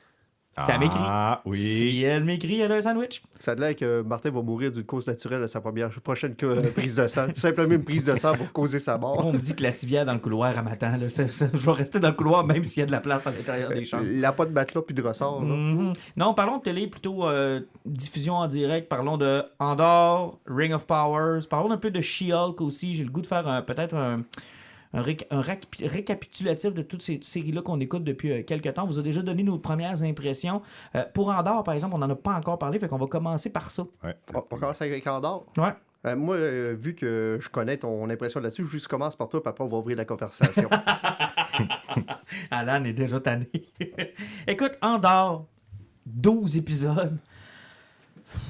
Quand j'ai su que qu'ils lançaient les 3 premiers épisodes, je me suis dit, ça ressemble à du monde qui ont écouté le série et qui se sont dit, Chris, on peut pas lancer rien qu'un épisode parce que personne va crocheter. Il se passe pas assez d'affaires dans le 1. Puis là, je me suis dit, d'habitude, ce qu'ils font, c'est qu'ils en lancent 2. Là, ils en ont lancé 3. Et là, je me suis dit, écoute, ça a tout pris pour me rendre à la fin du 3. Là. Mais tout, là. Les cure-dents dans les yeux. Le son plus fort pour que je me réveille, la luminosité de mon écran boostée pour que je puisse faire comme c'est plate. Ah que c'est plate. C'est plate, mais t'aimes ça? Tu y trouves-tu quand même des qualités? C'est là qu'arrive le 4e épisode. Où là j'ai fait comme OK, ça commence. Mais en fait, je ne comprends pas pourquoi on me fait attendre une semaine pour chacun des épisodes quand il n'y a pas de cliffhanger. Tu sais, j'ai l'impression qu'on m'arrête l'épisode de façon aléatoire. Tu sais, genre, il n'y a pas de... On arrête ça là. Ouais. Et qu'est-ce que tu vas... On vient de mettre un élément en place qui titille ton... Là, t'as le goût, là. Les 3 premiers épisodes, c'est pas 3 épisodes, c'est un seul épisode d'1h40, mais Disney ne fait pas d'épisode d'1h40 parce que les 3 premiers épisodes sont coupés à des endroits qui ne fitent pas. Mais non, puis ça la marche pas. dernière image, la première image de la série de l'épisode d'après. Donc, c'est pas 3 épisodes, c'est un seul épisode qui se sont forcés de découper sans se casser la tête. Parce que c'est très mal découpé, là. Ah, ça n'a aucun sens. Tu sais, si on compare, mettons, puis on va essayer de garder le parallèle, mais on en reparlera plus longtemps. Tu sais, si par exemple, là, j'ai terminé l'épisode 6 de Ring of Power, là, je peux te dire à quel point j'ai hâte à jeudi? Vendredi. Vendredi, moi, j'ai hâte à vendredi. T'as même pas idée comment j'ai hâte à vendredi. Ouais. Mais, C'est un peu l'inverse. mais là, en dehors, j'ai fini le 4e épisode, puis il va falloir qu'Alan me dise le 5e est sorti parce que... Ouais, au pire, s'il se passe je te dirai s'il se passe de quoi au 8e, puis tu reprendras à partir de là. Ben, c'est là un peu qu'on avait comme discussion en dehors des ondes. L'as-tu écouté en dehors? Oui, je suis à jour. C'est pas une série faite pour être à la semaine, dans le fond. Là. S'il avait fait comme Netflix, là, puis il nous avait garoché les 10 Bingeait épisodes, ça, là, ouais. bingeait ça. Et les gens seraient probablement en train de louanger la série partout en disant « My God, C'est c'est du plus génie. lent, mais le payoff est incroyable. » On dirait, là, avec l'épisode 4, je commence à le sentir venir, le payoff. Genre, s'ils font attention, là, ils ont mis en place des éléments. Moi, je trouve que c'est brillamment écrit. Là, ils ont mon attention présentement. Je trouve ça plate. Là. Moi aussi, j'ai trouvé que les 3 premiers épisodes, ça avançait pas vite. Puis là, ben, je trouve que il y a des personnages qui auraient peut-être mérité un petit peu plus d'exposition. Il y a mais, tu sais, beaucoup de personnages. Ouais. Puis, Dans les 3 tu sais, premiers. je me là. rends compte que, c'est pas dans le fond, l'univers de Star Wars me passionne pas tant que ça. Puis en plus, ce show-là commet un crime que moi, je déteste. Quand j'écoute Star Wars, moi, je veux voir des babites. Puis ça, c'est le classique. Tout le monde est humain. Tu sais, c'est Star Wars, mais... Tu sais, à toutes les 40 minutes, tu vois un extraterrestre et un robot pour te rappeler que tu es dans l'espace. Mais sinon, clairement, le créateur du show, c'était pas son... C'était pas grave, ça. L'univers, là, ça aurait pu être une série de Star Trek, puis ça aurait été la même maudite affaire. Là. Alan? Je vois Alan frustré. Alors, Ouais, ben, on le calme, là. On va lui donner une camomille, là. Ben, Ça parce que va, Alan? non, moi, je t'avais dit la même chose, parce que les 3 premiers épisodes, c'est un seul film d'1h30. Honnêtement, à la semaine, ça ne fonctionne pas comme tu as dit, c'est parce que c'est ridicule, parce qu'une série TV à la semaine, là, c'est parce que moi, je commence à m'ennuyer du Monster of the Week de Smallville, tranquillement, pas vite, puis même tout ce qu'il y avait dans Supernatural, puis toutes les séries de l'époque. X-Files. puis tout X-Files. ça. On l'a dans She-Hulk, ça. Eh ben, c'est ça, on en effectivement, reparlera. c'est là. parce que là, présentement, j'écoute un épisode, tu sais, il n'est même pas unclose. Ouais, c'est ça. Même la plupart du temps, que tu vas lire un comics au mois, il y a un cliffhanger, puis il y a quelque chose qui est apporté dans ton comic qui dit « OK, je vais avoir la suite. » Au moins, ça m'a apporté des réponses, puis je sais à peu près ce que ça en va. Présentement, dans Endor, en 4 épisodes, c'est zéro, c'est nada. Là. En fait, pour les parents qui nous écoutent, là, j'ai l'impression d'écouter un film avec des enfants. Tu sais, là, quand ça prend genre 6 séances, écouter un film de 2h30 parce que les enfants passent leur temps à se déranger ou À que le faire téléphone autre chose. sonne ou que... Puis là, genre, ça fait déjà 6 jours que t'es sur le même film de 2h30 que t'as pas fini encore, là. Puis là, tu te dis, faudrait que je reprenne le film, là, on t'est rendu où déjà? C'est cette impression-là que ça me donne. Tu sais, puis sauf que l'autre côté ultra positif, c'est l'univers ultra dark. Tu sais, le crotté de Star Wars qu'on aime. Tu sais, c'est pas propre. Les colonies là, dans le Outer Rim, puis les planètes, c'est tout croche, ça va pas bien. On voit dans l'Empire qui est en train de prendre le contrôle là-dessus, puis qu'est-ce que ça a comme effet? C'est comme dans le premier épisode, quand justement Cassian Andor s'en fait par esprit, il tue 2 gars d'une corporation. Et que tu te rends compte que le boss de la corporation, il y a un de ses officiers qui est comme trop craqué, qui fait comme, mais il faut enquêter, on a 2 gars qui se sont fait tuer, puis le gars fait comme, man, on va se faire auditer par l'Empire dans 3 jours. Tu penses-tu que je vais avoir un meurtre sur le dos pendant que l'Empire va débarquer ici? Il y a des affaires qui calissent une garnison sur ma planète, puis que je perde le contrôle de ma corporation. Et là, ils veulent enterrer ça. C'est que tu vois le côté crasse, la bureaucratie qu'il y a là-dedans, puis comment c'est pas clean, puis que c'est tout croche. Puis quand tu arrives dans le 4e épisode, ben là, tu as la vision de l'Empire, comment ça fonctionne. Une bureaucratie qui est ancrée, puis qui pense qu'il est au-dessus de tout. Tu as une fille dans la bureaucratie qui est en train de se rendre compte qu'une rébellion est en train de venir là, selon des statistiques, puis d'un instinct qu'elle a. Et t'as le bureaucrate qui fait comme, ouais, mais je m'en sers que nous autres, on veut, si tes tableurs Excel, on veut que les chiffres balancent en bas, puis tes stats du mois sont pas bonnes, ça retourne travailler. Ben, elle fait comme, ça se peut qu'on se fasse torcher dans pas long. Fait comme, tes stats. Non, et ce qui est intéressant, c'est ce qui avait amené un peu dans Bad Batch, moi, que j'avais trouvé génial sur la façon dont ils nous ont fait la transition entre la prélogie de George Lucas où littéralement tout le monde peut aller où ils veulent, quand ils veulent. Ouais. Tu sais, je veux dire, tu prends un vaisseau, il y en a un dans le cours chez vous, tu pars avec, puis il n'y a pas de problème. Et cette transition qui nous ramène un peu à pourquoi dans l'épisode 4, Luke et Obi-Wan se cherchent un pilote. Là. Ouais. Tu quittes pas comme tu veux. Puis... Tu quittes pas comme tu sais. Un des avantages de l'empereur, c'est que vous êtes cloîtrés chez vous. Là.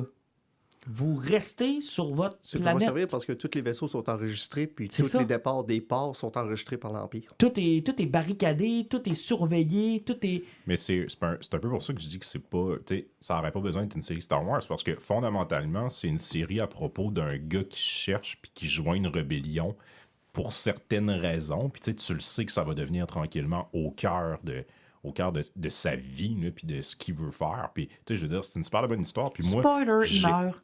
Ouais, c'est pas un problème. Mais tu sais, il y a ça aussi. On sait tout ce qui va y arriver. On sait comment ça va virer.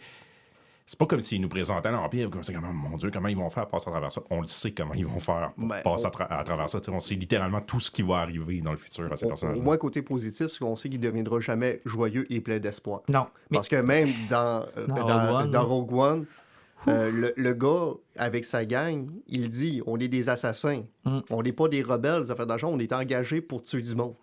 Et à quel point Luke Skywalker a dû se faire détester après la destruction de la première Death Star quand tu vois tous ces premiers rebelles-là souffrir. Dieu, ouais. Souffrir. Mourir pour aller récupérer un bout de morceau de télégramme.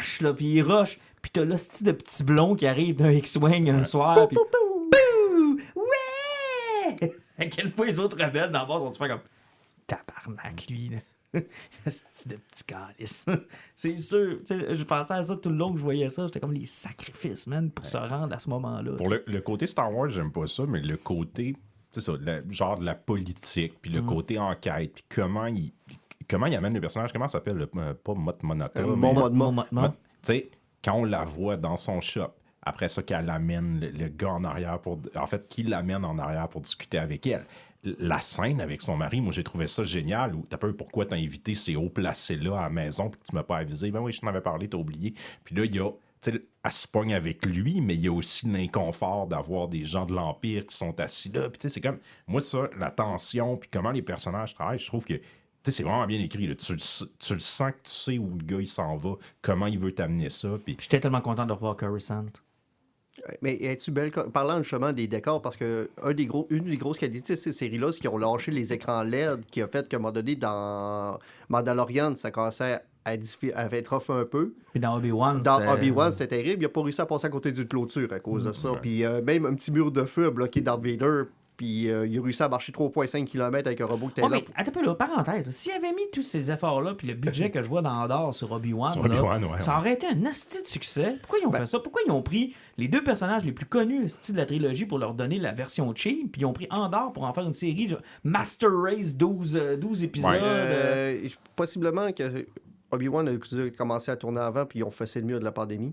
Peut-être, hein, parce que Obi-Wan, là, l'impression que ça me donne, c'est que c'était cheap. Il y avait personne sur le set, là. C'était tranquille. Ça me donne aussi l'impression qu'Andorre, c'est le genre de série parce que c'est le gars derrière Rogue One qui est derrière qui run le show. J'ai l'impression que c'est comme un projet que lui voulait faire. Il a pris son temps, il savait ce qu'il voulait raconter. Obi-Wan, ça ressemble plus à il faut faire une série sur Obi-Wan. Qu'est-ce qu'on a? Bon, il y a du monde qui ont écrit 2-3 films. On pogne le meilleur des 3 scénarios. On va rajouter des affaires. On va repatenter ça. Tu sais, ça donne l'impression que ça a été... C'était rushé. C'était des projets pas finis qu'ils ont mis ensemble. Ils ont mis ça au micro-ondes. Ça a donné Obi-Wan. Avec beaucoup de fanservice. Tandis que dans Andor, ils ont dit qu'ils voulaient pas embarquer dans le fanservice. Oui, vraiment. En 4 épisodes, on a vu un TIE Fighter. Ouais, c'est ça. On n'a pas encore vu un Stormtrooper, il me semble. Non. Et ça, c'est payant. Ça, par exemple, ils ont tenu leur promesse. Là. Il n'y a pas rien qui est là pour te faire faire le fameux meme de Leonardo DiCaprio. Oh! Ouais. Je l'ai vu dans ma dos. lui, mais... Tu sais, l'affaire, justement, c'est qu'il essaie de nous sécréter des sécrétions dans le cerveau pour faire de l'endorphine, tout ce que tu veux. Ah oui, je reconnais ça, c'est que c'est bon. Je me sens bien. J'ai vu un sable laser. Sauf que, tu sais, même dans le premier épisode, qui est dans le village, sur la planète, là, il y a du monde, sa vie, la village existe, Coruscant. C'est magnifique. C'est magnifique. Puis même qu'il va rejoindre la petite gang de rebelles sur la planète, qui est genre des Highlands, parce que, tu sais, on sait tous que la galaxie très, très, très lointaine, c'est la Grande-Bretagne, en réalité, là. C'est parce que c'est le show de Star Wars, puis l'univers où ce que Ils sont tous sur une même île. Ils Ils ont tous l'accent british pour une raison. Ça n'a aucun sens. Il est rough. Là. Sérieusement, là, dans Andorre, le plus difficile à passer, je pense, c'est l'accent british. C'est incroyable. Il y a quelque chose. Non, ils sont tous british, là. Toute la gang. C'est quelque chose. Peu importe la planète, peu importe quoi d'autre, ils sont tous british. Je pense british. que tu croiserais un hot puis il y aura un accent british. Mais ça vous a pas gossé, par exemple, parce que vous me parlez depuis tout à l'heure que c'est bien écrit, là. D'accord, je suis correct, je vous donne le point. N'empêche que dans les 3 premiers épisodes, puis surtout quand tu le mets en parallèle avec le 4e, je sais pas qui ils vont ramener, puis qui ils ramèneront pas, puis qui va avoir un payoff, puis qui en aura pas. Mais il y a du personnage en tabarnak, là. Oui, ils sont sympathiques. Moi, comme la gang, la rébellion, je suis déjà attaché un petit peu à chacun de ces personnages-là. Il a fait la gaffe qu'il a dit pas faire parce qu'ils ont dit que c'est à peu près comme Rogue One. Ouais, c'est à peu près comme du Monsieur Martin avec Game of Thrones. C'est attachez-vous pas. Mais je veux dire, sur sa planète natale, là, par exemple, avant de le partir. Ça, tu vois, c'est un problème. Moi, je pense du monde. C'était mal PC, c'était pas super intéressant. Ça aurait pu se régler dans une scène. Sa jeunesse, pourquoi il aime pas l'Empire, comment. Ils ont comme voulu explorer beaucoup de choses, mais. C'est lourd, là. Puis là, les enfants, ils se parlent dans une langue que tu comprends pas. Mais ça, c'est une manie que Disney a depuis quelque temps. T'sais, on l'a eu avec... c'était dans Boba Fett, où finalement, les Tusken Raiders étaient devenus comme une tribu en famille. C'était comme indigène. C'est que là, présentement, il représente une série avec... Finalement, lui, il vient d'une tribu qui est genre indigène. Puis on sait pas encore pourquoi. Peut-être ça va avoir un payoff, mais c'est comme pas clair. C'est parce que ça on parlait justement que c'est bien écrit, puis ça va apporter un sujet qui est plutôt sensible, de bien l'apporter, puis que ça soit bien écrit. Ça, par exemple, dans Andorre, là, présentement, c'est 3 côtés, puis on sait pas pourquoi c'est là. Peut-être que rendu à l'épisode 8, on va le comprendre. Mais en ce moment, je catch pas. Tu sais, parce que sa quête principale au départ de la saison, c'est de chercher sa sœur. Ouais, il est en recherche. Mais là, plus pantoute, là. Là, c'est à peu près comme Doctor Strange 2. C'est ça, là. Ma main n'existe plus. Là, sa sœur, on s'en calisse, là. Là, on est rendu complètement ailleurs. Complètement ailleurs. Puis là, j'ai fait comme, OK, c'est un peu... J'ai eu un peu de difficulté avec ça. Mais, écoute, j'ai encore de la misère à croire qu'il y a 12 épisodes, là. Il va y avoir 2 ou 3 saisons. Mais 2 ou 3 pour faire les 12 ou la première saison? La première saison, c'est 12. Tu sais, c'est un 24 ou 36 épisodes. Là. Ça n'a pas de bon sens. Il n'y a pas qui sait qui a tout à raconter. Peut-être que K-Walk K2SO, ça va être plus drôle. Puis tu sais, il y a ça aussi. Là, on est encore on est entre 2 grands événements. On connaît les grandes lignes. On sait où ça va aller. Ça va être le temps, là. Tu sais, qu'ils fassent comme Mando un peu, tu sais, qu'ils nous sortent de nos zones de confort, qu'ils ramènent des personnages qu'on connaît, mais tu sais, qu'ils aillent explorer, tu sais, arrêtez de vous mettre entre 2 grands événements, tu sais. On dirait que les enjeux sont tout le temps moins intéressants, moins gros, tu sais comment ça va se terminer. T'sais. Ouais, mais tu sais, quand tu fais du pré-empire ou du entre-empire et... Mais c'est le problème qu'ils ont présentement, parce que même dans la BD, tranquillement pas vite, ils sont en train de retrouver Return of the Jedi, ils sont en train d'arriver là. C'est que il y a comme une loi écrite chez Disney que tout ce qui se passe après Retour du Jedi, c'est presque de l'intouchable. Puis tu sais, on le voit avec Mandalorian de la façon que ça avance. Ça avance pas vite, puis ça touche pas bien loin. Tu sais, c'est toujours dans le désert, puis puis parlant du désert, il n'y a pas de sable dans le dos. Non, ça, c'est... Pas encore. Il y a 8 épisodes. Ouais, c'est ça. Je te ferais remarquer qu'il y a 36 épisodes au total. D'après moi, il va y avoir du désert à un moment donné. Hein. C'est bien possible. Tout dépend. Si l'autre tournoi grand complet Grande-Bretagne, ça arrivera jamais. Écoute, on va voir. On va peut-être voir des Hobbits passer. En parallèle, tiens, tu viens de parler des Hobbits. Ring of Power, est-ce que je suis le seul qui est à jour? Non, moi, je suis à jour. Moi, je suis à l'épisode 4. OK. Bon, je sais que là, cette fois-là, on va inverser nos rôles, moi et Alan. Tu vas spoiler? Non, j'adore cette série-là. Hostie que ça pue le cash. Les images, le payoff de l'épisode 6 m'a complètement... Ça faisait longtemps que je m'étais pas levé de mon siège en faisant comme... Ils vont là. Wow!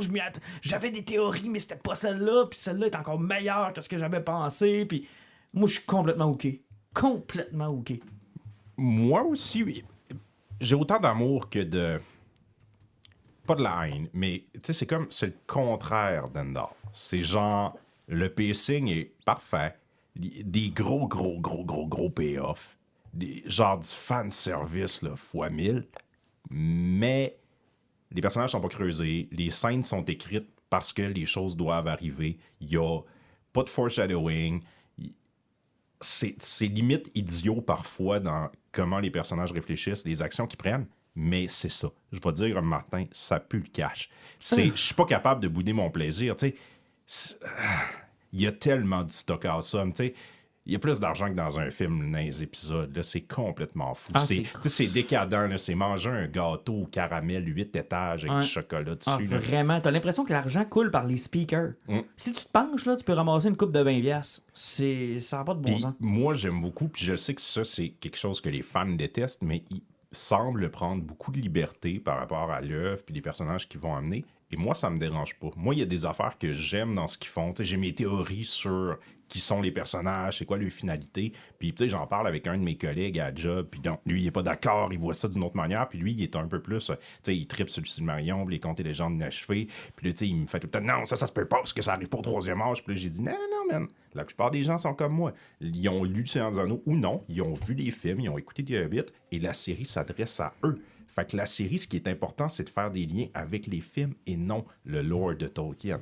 Puis je le sais, c'est sacré de dire ça, mais moi, ça me dérange pas. Les deux peuvent cohabiter. Moi, je pense qu'il faut vraiment séparer les deux. Je vais le donner à Marc, là, c'est du fanfic, cette série-là. Mais moi, ça me dérange pas. Si le fanfic est bien fait puis il est cool, tant mieux. Là, en même temps, on peut avoir les deux. Moi, je dis toujours que si c'est une porte d'entrée sur un univers que toi, tu aimes, pourquoi le bouder? Pourquoi le bâcher? Pourquoi faire un peu de fermeture d'esprit, hein? Ça a l'air qu'il faut ouvrir notre esprit, mais ça, c'est dans tout, incluant dans ce qu'on aime. Moi, j'aime pas Harry Potter. Là. Je déteste Harry Potter. Je trouve que c'est ridicule. Je trouve que c'est de la fantasy pour enfants, puis j'haïs ça. Mais quand quelqu'un me dit j'ai commencé à lire Harry Potter, puis j'ai capoté, ben je me dis, au lieu de dire « Urk, pourquoi tu lis ça, c'est de la merde », je me dis toujours « Ouais, t'as aimé ça, t'essayeras ça aussi. » Tu sais, faut le voir comme ça. Faut le voir comme une porte d'entrée. Puis moi, honnêtement, les livres et ce qui se passe à la télé, c'est deux choses. Là. C'est complètement séparé dans ma tête. C'est pas obligé d'arriver comme dans les livres. C'est pas... Moi, mon thinking numéro 1 par rapport à ça, puis pourquoi ils ont fait ce choix-là, selon moi, le plus important, c'est que tu as beaucoup de personnages qui sont humains. Puis dans un bouquin, là, que tes elfes peuvent vivre 1000, 2000 ans, ça peut avoir du sens. Puis que, tu sais, ton personnage, là, t'en reviens, puis c'est comme 8 générations plus tard, c'est ses petits-enfants, c'est pas grave quand tu lis. Mais à l'écran, tu peux pas faire ça. Tu peux pas présenter un personnage, dans la scène d'après, il est mort, puis on est 8 générations plus loin, puis l'elfe, lui, il est encore pareil. Tu sais, ça ne fonctionne pas. En tant que spectateur, tu as besoin d'un certain nombre de temps pour t'attacher. Si tu veux qu'il arrive quelque chose de dramatique ou non à tes personnages, il faut que tu les construises. Puis le timeline n'a pas le droit de se... Tu sais, ça peut pas, il faut que tu le comprennes. Tu peux pas raconter 20 000 ans d'histoire dans 5 saisons même. Fait qu'ils n'ont pas le choix de faire des choix, puis là, ça irrite les gens. Ouais, ça, c'est dans le 3e âge, dans le 2e. Non, ils ont tout compressé ça. Là. Ils ont mis ça sur ce qui est normalement 4 000 ans. Là, ça va naître 200. Là, c'est ça, c'est un point MP3. Là, genre. Parce qu'il y a un certain âge, justement, ce qui se passait peut-être pas grand-chose. C'est juste qu'il y avait des personnages qui étaient moins importants. Donc, puis que, tu sais, comme Jean-Nic a dit, tu peux pas faire des gaps de 500 ans, 1000 ans, puis tout sauter. Puis puis même le Silmarillion, les contes inachevés, c'est que il y a tellement de personnages, il y a tellement d'éléments qui sont mis là-dedans, il y a tellement de magie, de dieux qui peuvent embarquer là-dedans d'une certaine façon que tu peux pas réussir à mettre ça en 8 épisodes d'1 heure et développer des personnages en même temps. Donc, tu n'as pas le choix de faire genre de résumé. Mais tu sais, l'important, c'est si ton fan de service que tu vas faire, si l'univers que tu décides d'adapter, si l'histoire est cohérente, puis surtout, regarde que présentement, on l'écoute toutes, on se pose toutes des questions sur c'est qui Sauron. On a toutes des doutes sur la machine. C'est-tu Gandalf ou pas? Le roi, ça va être qui? C'est-tu le Witch King, le roi des morts? C'est comme l'épée, justement, dans les premiers épisodes. Elle fait quoi? C'est-tu une épée de Nazgûl? C'est-tu quelque chose qui fait ça? Finalement, le Southland, c'est quoi? Ça, j'ai jamais entendu parler de ça parce que le monde qui n'a jamais lu, ils ne savent pas c'est quoi Southland. Puis quand ils checkent la carte, ils ont oublié de checker la carte. Et Numénor, c'est tout ça qu'on n'a jamais entendu parler à peu près. Oui, on sait que c'est l'Atlantide, dans le fond, de Tolkien. Que c'est des humains qui sont entre les humains et les elfes en type de... Puis ça, c'est l'autre affaire qu'on dit jamais, là, mais si vous voulez parler de racisme, là, Tolkien... Ouais, il était quelque chose. Tu sais, Lovecraft, c'était pas beaucoup mieux. Je veux dire, même dans son univers, là. Mais c'est parce que... Les beaux blancs étaient des elfes. Les elfes restent en tête du milieu parce qu'ils peuvent dominer tout le monde. Excusez-moi, la fantaisie est basée sur du racisme pur et dur. un nain ne peut pas aimer un elfe. Mais c'est ça. Un elfe n'aime pas un nain. Si tu croises un orc ou un gobelin, ce gars-là peut pas avoir une société, puis quelqu'un là, tu prends ton arc, tu tires dessus puis tu as de l'XP qui sort Ben, de là. Tu sais. Ce Donc, que Galadriel dit, ce que tu viens de nous résumer là, c'est ce que Galadriel dit dans l'épisode 6. Là. Ça m'amène sur quelque chose de vraiment intéressant. À matin, j'avais une discussion justement avec mon collègue. On parlait, sans spoiler, là, il y a une scène dans l'épisode 6 où on en apprend un peu plus sur les orques, puis sur celui qui les a créés, puis tu sais, une réflexion sur... On a l'air méchant, mais on a le droit de vivre aussi. On veut avoir notre terre. Puis il m'expliquait que Tolkien, c'est quelque chose pas qu'il a raté, mais qu'il a jamais réussi à faire ressortir. Puis il en parle genre dans une de ses lettres que ce qu'il aurait aimé, c'est de faire comprendre aux gens que les orques, tu sais, c'était pas rien genre les elfes, les nains, puis les humains, c'est les bons, puis les orques, c'est le mal. Genre, les orques qui sont pognés dans la noirceur, ils se font tout le temps manipuler, mais tu sais, je veux dire, ils sont pas fondamentalement mauvais, ils veulent vivre aussi. Puis tu sais, Jackson, il s'est contrefoutu un peu de ce côté-là. C'était vraiment, tu sais, noir et blanc. Puis de la chair à canon. Là, on a besoin de méchants. Moi, je trouve ça vraiment intéressant, ça, dans la série, qui apporte cette nuance-là. Genre, ouais, mais t'as peu, là. C'est pas rien que de la chair à canon, les orques, là. Genre, c'est des créatures vivantes qui ils ont le droit de vouloir exister. La scène dont tu parles, c'est quand le personnage, le Uruk, dit à Galadriel, tu cherches le mal, look in a mirror. Là. Ouais. Je suis pas le seul ici qui semble s'être perdu dans la recherche du darkness. C'est le problème de n'importe quel extrême. Là. Dès que tu navigues d'un extrême, que ce soit d'un côté ou de l'autre, c'est mal. Mais c'est vrai que c'est bien expliqué dans la série parce que tu sais, t'as les elfes qui sont sur cette terre-là, t'as les Numénoriens qui sont comme des hommes, mais plus haut que les hommes. Ouais, ils ont rendu un service aux elfes, ils se sont fait donner un cadeau. Puis ils vont vivre plus longtemps que les hommes, puis sont plus prestigieux que les hommes. Ben, c'est l'exemple typique d'une société bourgeoise qui s'est très embourgeoisie. Ça fait que les autres sont bien dans leur luxe, puis écœurent l'impôt. Puis tu sais, t'as les hommes du Southland qui sont un peu comme les Allemands de l'après-guerre, là. Tu sais, vous autres, vous avez suivi Hitler, fait que... ouais, exact. Ils se font reprocher. Vous allez manger à merde pour le reste de vos jours, tu sais, parce qu'eux ont suivi Morgoth, puis là, c'est comme, on se méfie d'eux autres, on veut rien savoir d'eux autres, puis on va leur imposer, on va aller jusqu'à leur imposer un roi. On le sent, ce côté-là, surtout, tu sais, chez les elfes, les nains, puis même les Numériens, qui, tu sais, ils jugent les hommes. Genre, vous êtes le problème, c'est vous qui avez été corrompu rapidement par Morgoth. Ça a toujours été le problème aussi qui était souvent expliqué dans l'univers de Tolkien, c'est qu'on parle de nains, on parle d'elfes. Les elfes sont éternels, les nains, ça vit plusieurs centaines d'années. C'est que l'humain, pour eux autres, c'est une étincelle dans une vie. Donc, nous, on est spontané parce que notre temps est compté. Ben, c'est ça, tu viens au monde, ton espérance de vie, c'est à peu près 45 ans. Cette époque-là, ça fait que t'as pas le temps de niaiser. Il faut que tu fasses de quoi là, sinon t'as pas manqué ton coup. Les autres, s'ils disent, on va attendre 50 ans, 100 ans pour voir si c'est une bonne idée, ils peuvent. Toi, tu as passé 3 générations dans ce temps-là. Mais moi, je vais te dire une chose, cette série-là, n'en déplaise à ceux qui sont des profonds admirateurs, puis je vous respecte, c'est pas ça mon point. Mais pour moi, là, c'est mon bonbon de la fin d'année. Là. J'attends le vendredi avec impatience, j'écoute ça avec ma blonde. Les images, man, quand Galadriel et les elfes arrivent vers Valinor avec la lumière, c'est quelque chose de simple. Là. Je veux dire, on n'a pas mis... Mais de la façon que c'est filmé, de la façon que c'est montré, puis la dernière scène de l'épisode 6, là, c'est... Pas sûr d'aimer ce qu'ils ont fait avec ça, mais visuellement, c'est assez incroyable. Ça fait dresser le poil. C'est époustouflant, là. Et à quel point ils se sont mis dans la merde, là. Oui. Puis ils sont vraiment dans le caca. Là. Mais je trouve que c'est quand même un plan Scooby-Doo, là, écrit par du monde qui écrivait Scooby-Doo clairement, là, parce que ça n'a pas de sens, ça demande à ce que les as soignés. Mais faut que tout soit prêt au bon moment, à bonne place. C'est pas logique, mais c'est cool.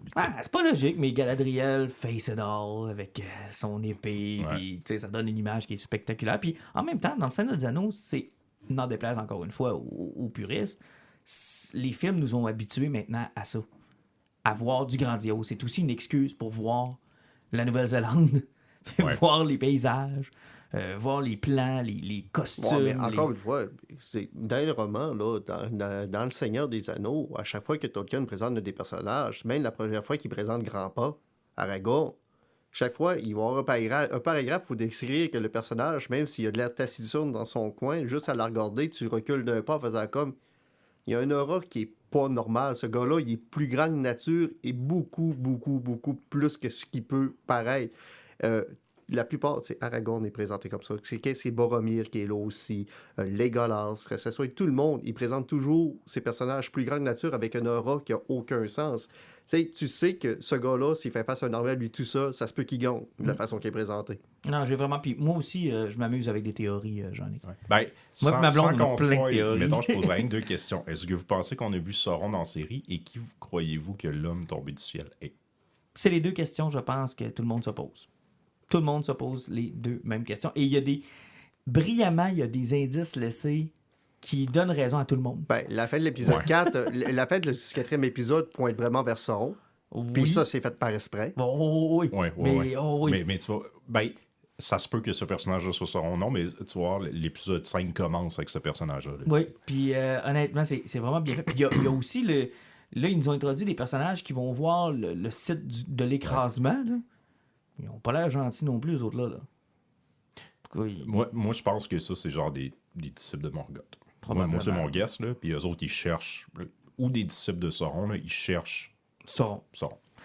J'ai hâte de voir, puis il reste encore quelques épisodes. C'est 8, au total? C'est 8. J'ai hâte de voir si chaque saison va présenter une certaine âge différente ou peut-être... Avec un time jump, là? Mais j'ai pas encore vu le film, mais il commence-tu avec Isildur puis son frère, avec le Gondor, qui veulent peut-être... Ils ont traversé, là? Là, ils ont traversé. Là, ils sont en terre du milieu, mais ils n'ont pas traversé parce que Numénor a été submergé encore. Là. On n'est pas rendu là. Fait que ça, il nous reste un bout là-bas, la fondation du Gondor, d'Arnor, puis tout le royaume des hommes, puis il nous reste du temps. En même temps, Isildur ne vivra pas jusqu'à 800 ans. Ben, c'est un demi-elfe, puis il peut vivre jusqu'à... Ouais. Aragorn était capable de vivre 300 ans. Il est mort à... Parce qu'il avait à côté de 300 ans, Aragorn, puis il était quelques générations plus basses encore. Ouais. Donc, eux autres, pour moi, ils sont capables de faire du 500 ans en montant. Ouais, OK. Bon, écoute, on va voir jusqu'où ça va nous mener, mais pour l'instant, il n'y a rien de ça qui est formé. Là. Puis je trouve ça étrange qu'on n'ait pas beaucoup d'informations sur la saison 2. j'imagine qu'il y a déjà... Elle commence là. Elle commence à tourner. Ils l'ont annoncé hier ou aujourd'hui. Exactement, là. Je pense que c'est aujourd'hui. Ils ont commencé le tournage de la deuxième saison. Mais c'est intéressant parce que de plus en plus, on voit ça maintenant, les time jumps. Ils l'ont fait dans House of the Dragon. Oui, un gros 10 ans. Un gros 10 ans. On est habitué avec ceux qui suivent The Crown de changer. Chaque saison. Après 2 saisons. C'est chaque 2 saisons, on a un time jump. Est-ce qu'on pourrait utiliser ça pour le Seigneur? Moi, je trouverais ça intéressant. Au moins, bonne nouvelle, là, si ça représente 1 an dans The Crown, on sait qu'il va y avoir 71 saisons maintenant. On a enfin la fin de The Crown sans avoir écouté au complet The Crown. Puis tiens, on va terminer avec une série qui, elle, est tout le contraire du Seigneur des Anneaux, c'est-à-dire qu'elle n'a crissement pas une scène. She-Hulk. Et je vous ai dit que Lord of the Rings, c'était mon bonbon. Ça a été ma série préférée. She-Hulk, c'est mon plaisir coupable. J'aime ça. J'aime beaucoup ça. C'est parce que j'essaye d'haïr les épisodes, mais j'essaye de pas rire en même temps puis pas dire j'ai eu du fun dans une couple de niaiseries qui est arrivée dedans. Même si j'ai vraiment pas aimé l'épisode du mariage, je suis pas capable de dire que c'est un mauvais épisode puis que c'est pas quelque chose que je pourrais réécouter une deuxième fois en faisant comme ah non. Moi, j'attends que ça soit fini parce que ma blonde veut se les retaper. Elle veut les écouter. Elle n'a pas commencé avec moi. Elle n'a pas commencé avec moi. Puis là, moi, j'ai dit attends, parce que moi, je vais me les retaper avec toi. Parce que, écoute, j'ai du fun. Le format sitcom, 23 minutes à peu près. Oui, effectivement, en moyenne, c'est du 22-23 minutes, gros max. Pour moi, ça fonctionne. C'est un format que j'aime. Je suis un fan de Seinfeld, je suis un fan de Family Guy, je suis un fan d'American Dad, je suis un fan de ce genre de série-là. Ellie McBeal à l'époque. Alors, je trouve que c'est un format qui fonctionne bien avec She-Hulk. Ouais. Puis le twist, on va dire, procédural, là, d'en faire une série sur des avocats qui gèrent des... Puis t'as pas besoin que She-Hulk soit là dans tous les épisodes, tu sais, à faire autre chose dans certains épisodes, puis, tu sais, je veux dire, son crew ou ses partenaires travaillent quand même, puis moi, je trouve que les cas sont drôles, sont intéressants. Je sais que ça irrite beaucoup de gens, genre, ils nous ont présenté Daredevil, puis là, il est pas là, puis on s'en fout, c'est tellement pas à propos de ça, tu sais, faut pas le voir comme une... Tu sais, on chiale tout le temps là, qu'ils savent pas où ils s'en vont avec l'MCU.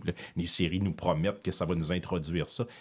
She-Hulk fait pas ça. Là. Ils nous font pas de fausses promesses. Quand ils le font, c'est pour rire de nous, tout simplement. Là. Puis j'ai l'impression que quand on va la revoir dans un film, ça va juste nous faire plaisir. Ça va être un caméo, ça va être une belle scène, le fun. T'sais. Puis je pense que le personnage n'a pas besoin d'être plus que ce qu'elle est présentement. Puis c'est génial. Un gros thumbs up à l'actrice, là, sur du temps passant. Hein. Mais Mais c'est ce que je disais à Alan lors des ondes tout à l'heure. Mais quelle déception que ça n'ait pas bénéficié de ce que WandaVision ou Loki ont eu comme budget de départ. Parce que c'est le merveilleux monde du streaming. Tous les studios sont en train de se rendre compte qu'ils calent de l'argent chaque mois. Ça fait que plus tu mets de l'argent dans tes productions, plus tu en sors par année parce que tu veux garder tes abonnements. Parce que si tu n'en sors pas assez, tu perds ton monde. Tu te rends compte que tout ce que tu investis, l'argent ne revient pas. Puis c'est terrible parce que si cette série-là avait été dans les séries de départ, elle aurait eu probablement l'argent pour que les effets spéciaux aient pas l'air de merde. Là. Sauf que peut-être qu'il aurait viré ça avec tout ce qu'il y avait de l'époque, avec un Skybeam puis trop de background pour rien. Ouais, probablement. Parce que le premier épisode de She-Hulk, et ça c'est bien pensé de la gang de She-Hulk, de la gang de Marvel, c'est le pont entre on va vous accompagner sur ce que vous connaissez du MCU, là, de la bagarre, Origin Story, puis tu sais, le premier épisode est très Marvel, là. Oui. Très Marvel. Puis rapidement, il nous shift à la fin, puis il nous amène dans cet univers-là de, garde, maintenant qu'on vous a accompagné, là, ça va être ça, notre série. Puis, tu sais, la série est méta, moi. Tu sais, quand SVA regarde, puis là, ben, c'est comme. Vous avez vu, Wong était dans les premières minutes de l'épisode, Wong va revenir, mais là, il sera pas dans chaque scène, c'est pas le Wong Show. Moi, là, j'adore quand dans l'épisode du mariage, elle dit oui, c'est un épisode de mariage. Oh, oui. It's a self-contained wedding episode. Puis dans le dernier épisode, je sais pas si tu l'as vu.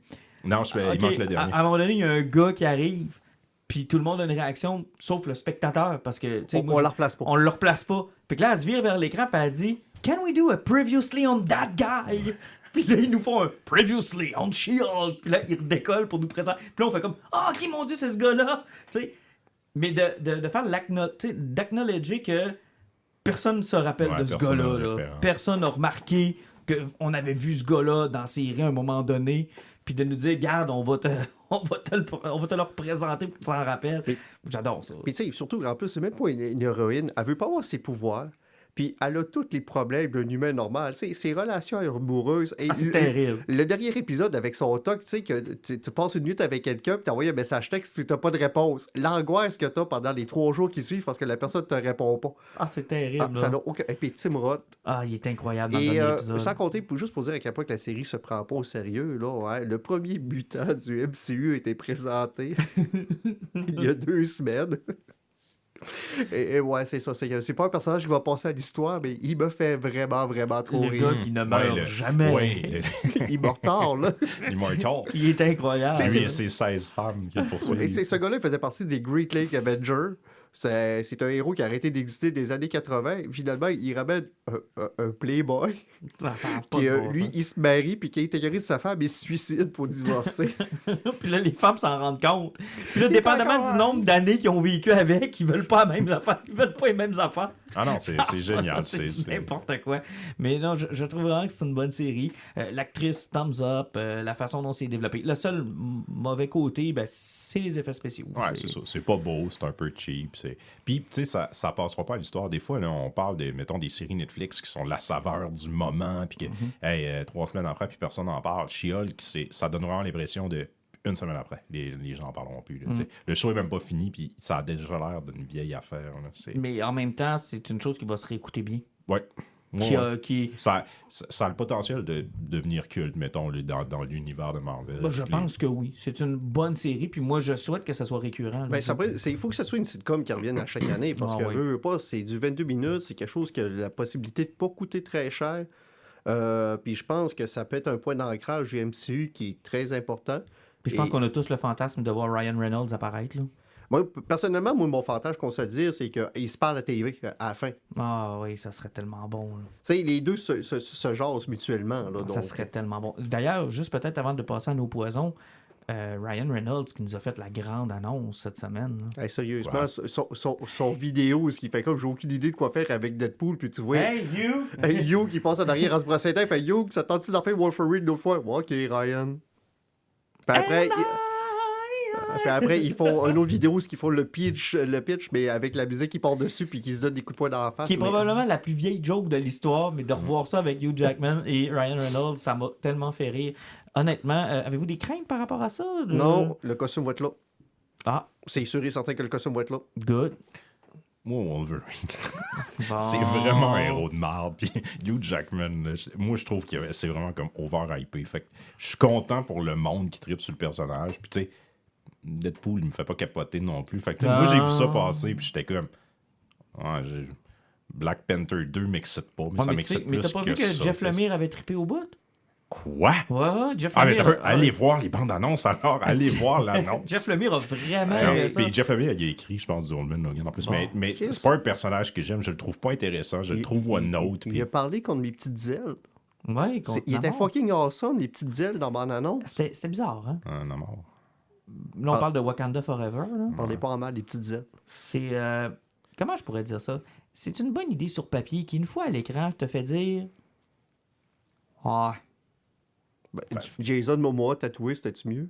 Fais-leur confiance, tout est une réussite depuis Infinity War. Moi, sérieux, là, le gars qui vole avec les petites ailes, c'est non. Aucun respect pour Namor. Puis là, je pense qu'on a tous compris que c'est la sœur à T'Challa qui va... Ouais, qui va- Non, avec non, la Black Panther. ben Riri, c'est Iron Heart. Ouais, mais La sœur de La Black sœur Panther, de Black c'est elle Panther. qui va être Black Ouais. Panther. c'est elle qui va être Black Panther. Je pense qu'on a tous Souris, compris. je pense qu'elle s'appelle. Ouais, La Souris, petite Souris, geek là. informatique. En tout cas, quand tu Ben vois non, le... la geek informatique, c'est elle qui est dans l'armure. Mais quelle armure? Iron Heart. Mais non, c'est la sœur de Black Panther Ah non, c'est la petite sœur de Black Panther qui va être... qui va être Black Panther. OK. Parce que Riri, on l'a pas vu, là. Ben, c'est pas le même personnage. Là. Ouais, mais tu viens de parler de Suri, la geek informatique. Oui, ça c'est la sœur de Black Panther, là, celle qui fait le costume à T'Challa puis qui, Genre, ouais. qui Ouais, mais gère c'est ça. elle qui là. va être dans l'armure. C'est pas elle Black Panther. Oui, ça va être elle, Black C'est Panther. elle qui va être Black Panther. C'est Elle va être dans elle, l'armure Black de Black Panther. Panther, C'est elle l'armure qui- noire. c'est le Non, costume moi, de Black Panther. là. C'était, tout le monde disait, ouais, ça risque, mais genre, c'est pas mal. Mais non, oui, elle est supposée d'être Iron Heart. Moi, je pense que ça sera pas le même Iron personnage. Heart, c'est pas la petite fille noire. Ouais, c'est ça. C'est pas le même personnage, pas en tout. Ouais, je pense que c'est un autre personnage complètement. complètement- Ouais, un dans autre bande personnage. dessinée, oui, mais je suis pas sûr que dans le film, ça va être un autre En personnage. tout cas, moi, de ce que j'ai compris, c'est que c'était la sœur de Black Panther qui devenait Black Panther. En tout cas, Ouais, quand ouais. tu vois le costume, ça me semble assez évident, là, à moins que quelqu'un d'autre ait une paire de tâtons qui veut devenir Black Panther. Là. Ben, ça pourrait être une des gardes du corps. Ouais, mais tu Quel sais, intérêt? il faut quand même que tu sais, ils vont faire leur franchise, puis ils vont C'est en une ramener. royauté aussi, là. Tu sais, je veux Tu sais, dire, le Black Panther. Moi, c'est supposé j'avais pas être- capoté sur Black Panther, mais tu sais, je veux dire, les trois personnages les plus intéressants, c'était elle, après ça, T'Challa, puis le vilain. Là. Fait que le T'Challa est mort. Fait que c'est soit le vilain, soit elle. Non! Il est mort! À moins qu'il réintroduise. Il n'y a un pas de autre blip personnage. pour lui? On n'ira pas voyager dans le temps pour le sauver, lui? Non. Ah, lui, c'est pas important. Lui, il peut rester mort, lui.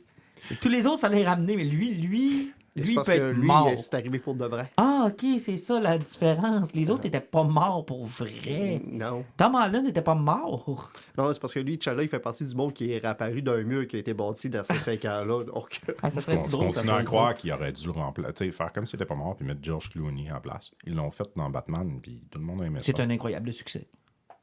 Mais sans blague, le recaster, je pense pas que ça aurait été une si grande catastrophe. non, c'est parce que Il pouvait pas. c'est parce que de la façon que c'est arrivé avec l'acteur, tu sais qu'il a caché pendant combien de films qu'il était en train de mourir d'un cancer. C'est arrivé, et tu sais, quand tu dis que même les studios ne savaient pas, là, Ils ont c'est été que pognés, le gars, il a fait preuve de courage, puis tu sais, il a tourné des gros films d'action en fin de vie, là. C'est que le gars s'est vraiment donné corps et âme pour finir sa vie en voulant laisser une trace puis une marque.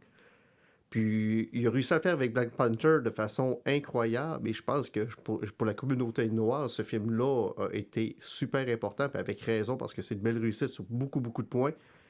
Tu peux pas faire ça à quelque chose qui est en train de devenir une icône, tu sais, parce que présentement, ils ont une icône. Si tu le recasses, tu le remplaces, tu scrapes ton icône. Ouais, j'avoue que vu comme ça, effectivement. Tu sais, c'est à peu près si Wayne Gretzky aurait pris sa retraite, puis t'aurais pris quelqu'un qui est aussi bon que lui, puis t'aurais dit à personne qu'il n'aurait jamais enlevé son casque, tu sais. Ouais. Ça m'a fait. Mais c'est ça, il était comme pogné, là, puis je pense que s'il était décédé, puis que c'était annoncé, puis tout, il aurait rien que fait, ben écoutez, par respect, le personnage de Black Panther, tu sais, on va le laisser dans son coin, mais là, genre, le deuxième film était décollé, il était supposé apparaître dans plein d'affaires, ils se sont ramassés un peu coincés, puis je pense qu'en plus, ils ont dit, ben, on va lui rendre hommage, on va faire ça de manière, on va dire, respectueuse, puis on va l'utiliser pour continuer notre legacy aussi. là. Puis sauf que c'est là que ça devient dangereux, parce que si on regarde les derniers films qui ont sorti du MCU, Les puis monstres, les hein. critiques qu'on a eues là-dessus, tu sais, Thor, ça a été une catastrophe, Doctor Strange, on n'a pas eu beaucoup de fun, Y avait-tu un autre film avant ça? C'était Spider-Man, ça, d'avant, dans le fond? Que lui, Spider-Man, Eternal, Shang-Chi. Eternal, c'était une catastrophe. Shang-Chi était pas si pire que ça, parce que tu sais, qu'on check C'est la le phase meilleur. 4, en réalité, là, ça vole pas haut, là. Il n'y a pas grand-chose de C'est bon. que là, t'as un film qui veut rendre hommage à quelqu'un qui devient une icône. Si ton film, il est pas bon puis il se fait ramasser. Là. Mais en tout cas, une chose, c'est sûr et certain, il devrait pas avoir trop de jokes dans celui-là, parce que si autant de jokes à la seconde que Thor, il y en a un qui va s'en virer dans sa tombe. On ramènera pas les chèvres. T'es là vraiment la seule personne qui a trouvé ça drôle, les Ah, chèvres. moi, hein. là, Ah, j'étais non, le non, seul non, immature Stacy dans la trouvait salle. ça vraiment drôle Ah aussi, ouais? ouais, j'en ai- Moi, j'étais le Non, seul reviens pas. immature dans la salle qui faisait comme les chèvres, ramenez-les! J'ai pas encore écouté le film, mais je sais c'est quoi Écoute-les l'affaire. juste pour les chèvres.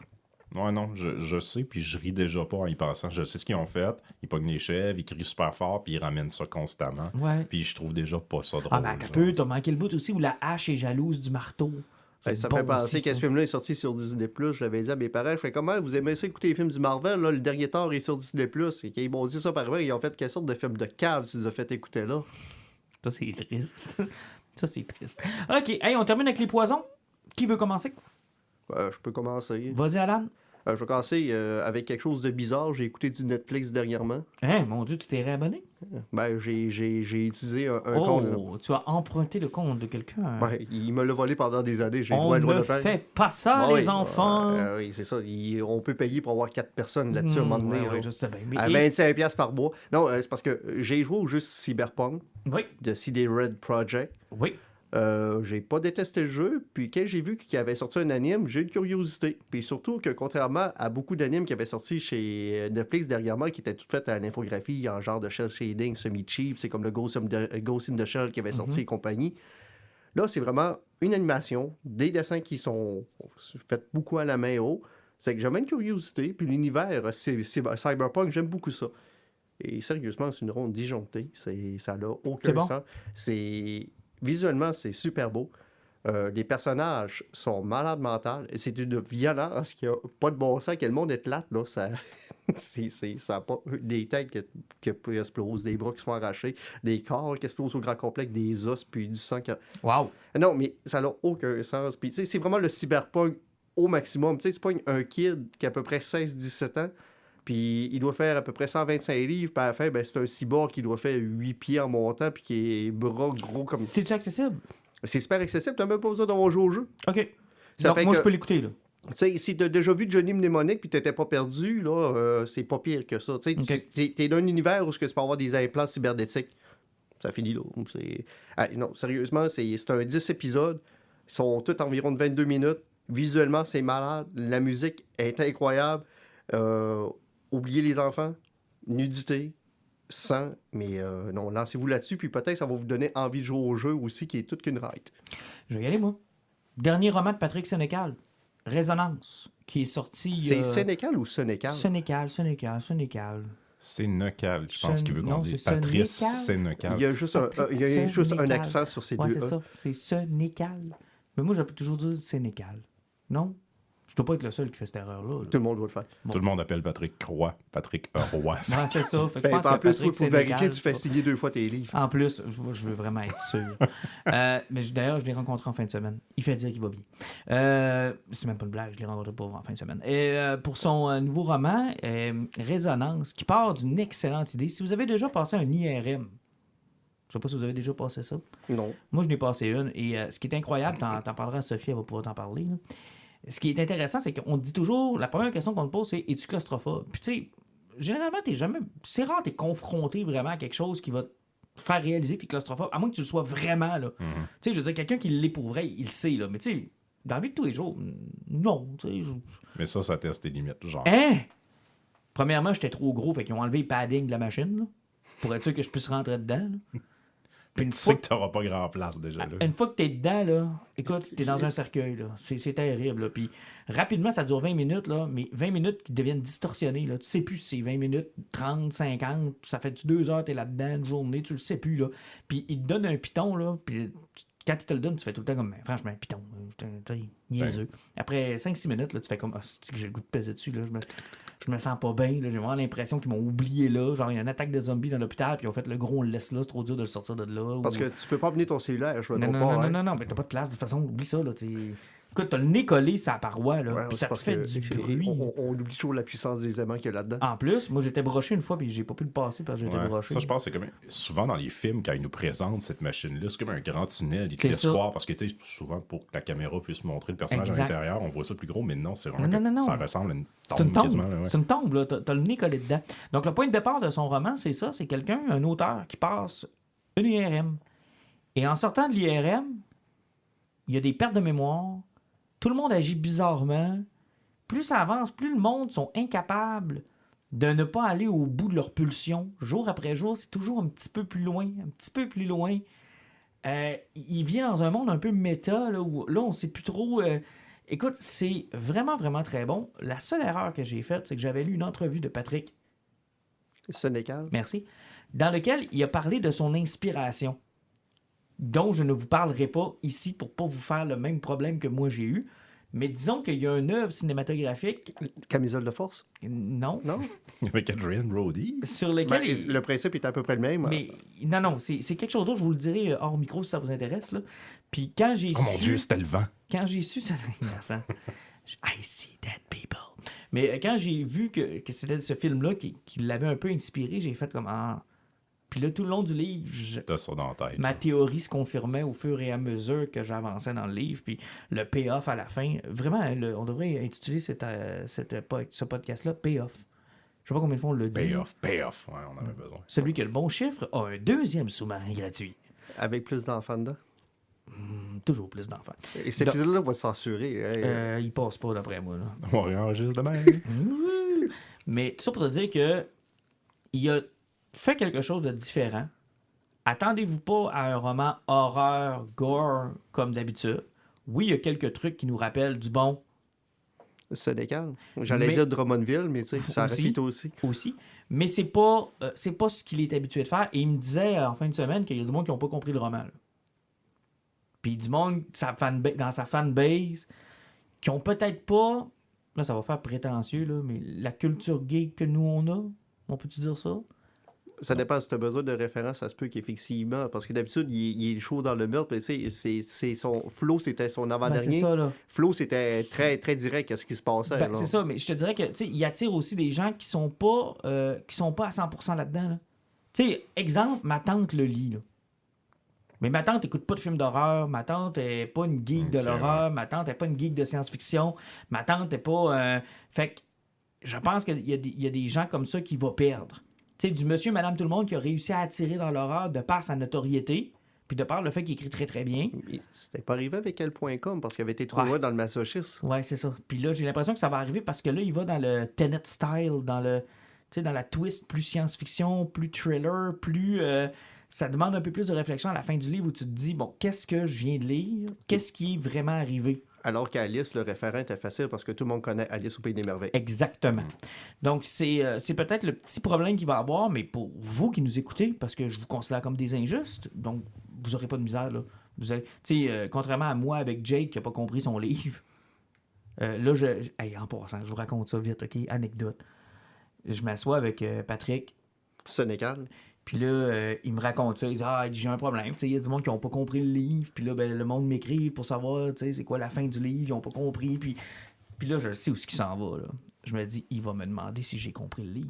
Il va me le demander. Là. Puis là, depuis qu'on a vécu l'épisode avec Jake, où j'ai vraiment passé pour un idiot. Tu n'as jamais demandé c'était quoi, hein? Ah, j'ose pas. Là. Fait que là, je fais comme... Jake, si tu nous écoutes, là, Ah, je suis réponds à déçu. Martin en Ah, privé. Là. arrête, Explique-lui là. c'est quoi ton Écris-lui. BD. Mais c'est un des pires moments que j'ai vécu en radio, là, honnêtement. Là. Puis c'est même pas en radio que je l'ai vécu, c'est dans le podcast, là, de ne pas avoir compris quelque chose. Ah, quelle gêne.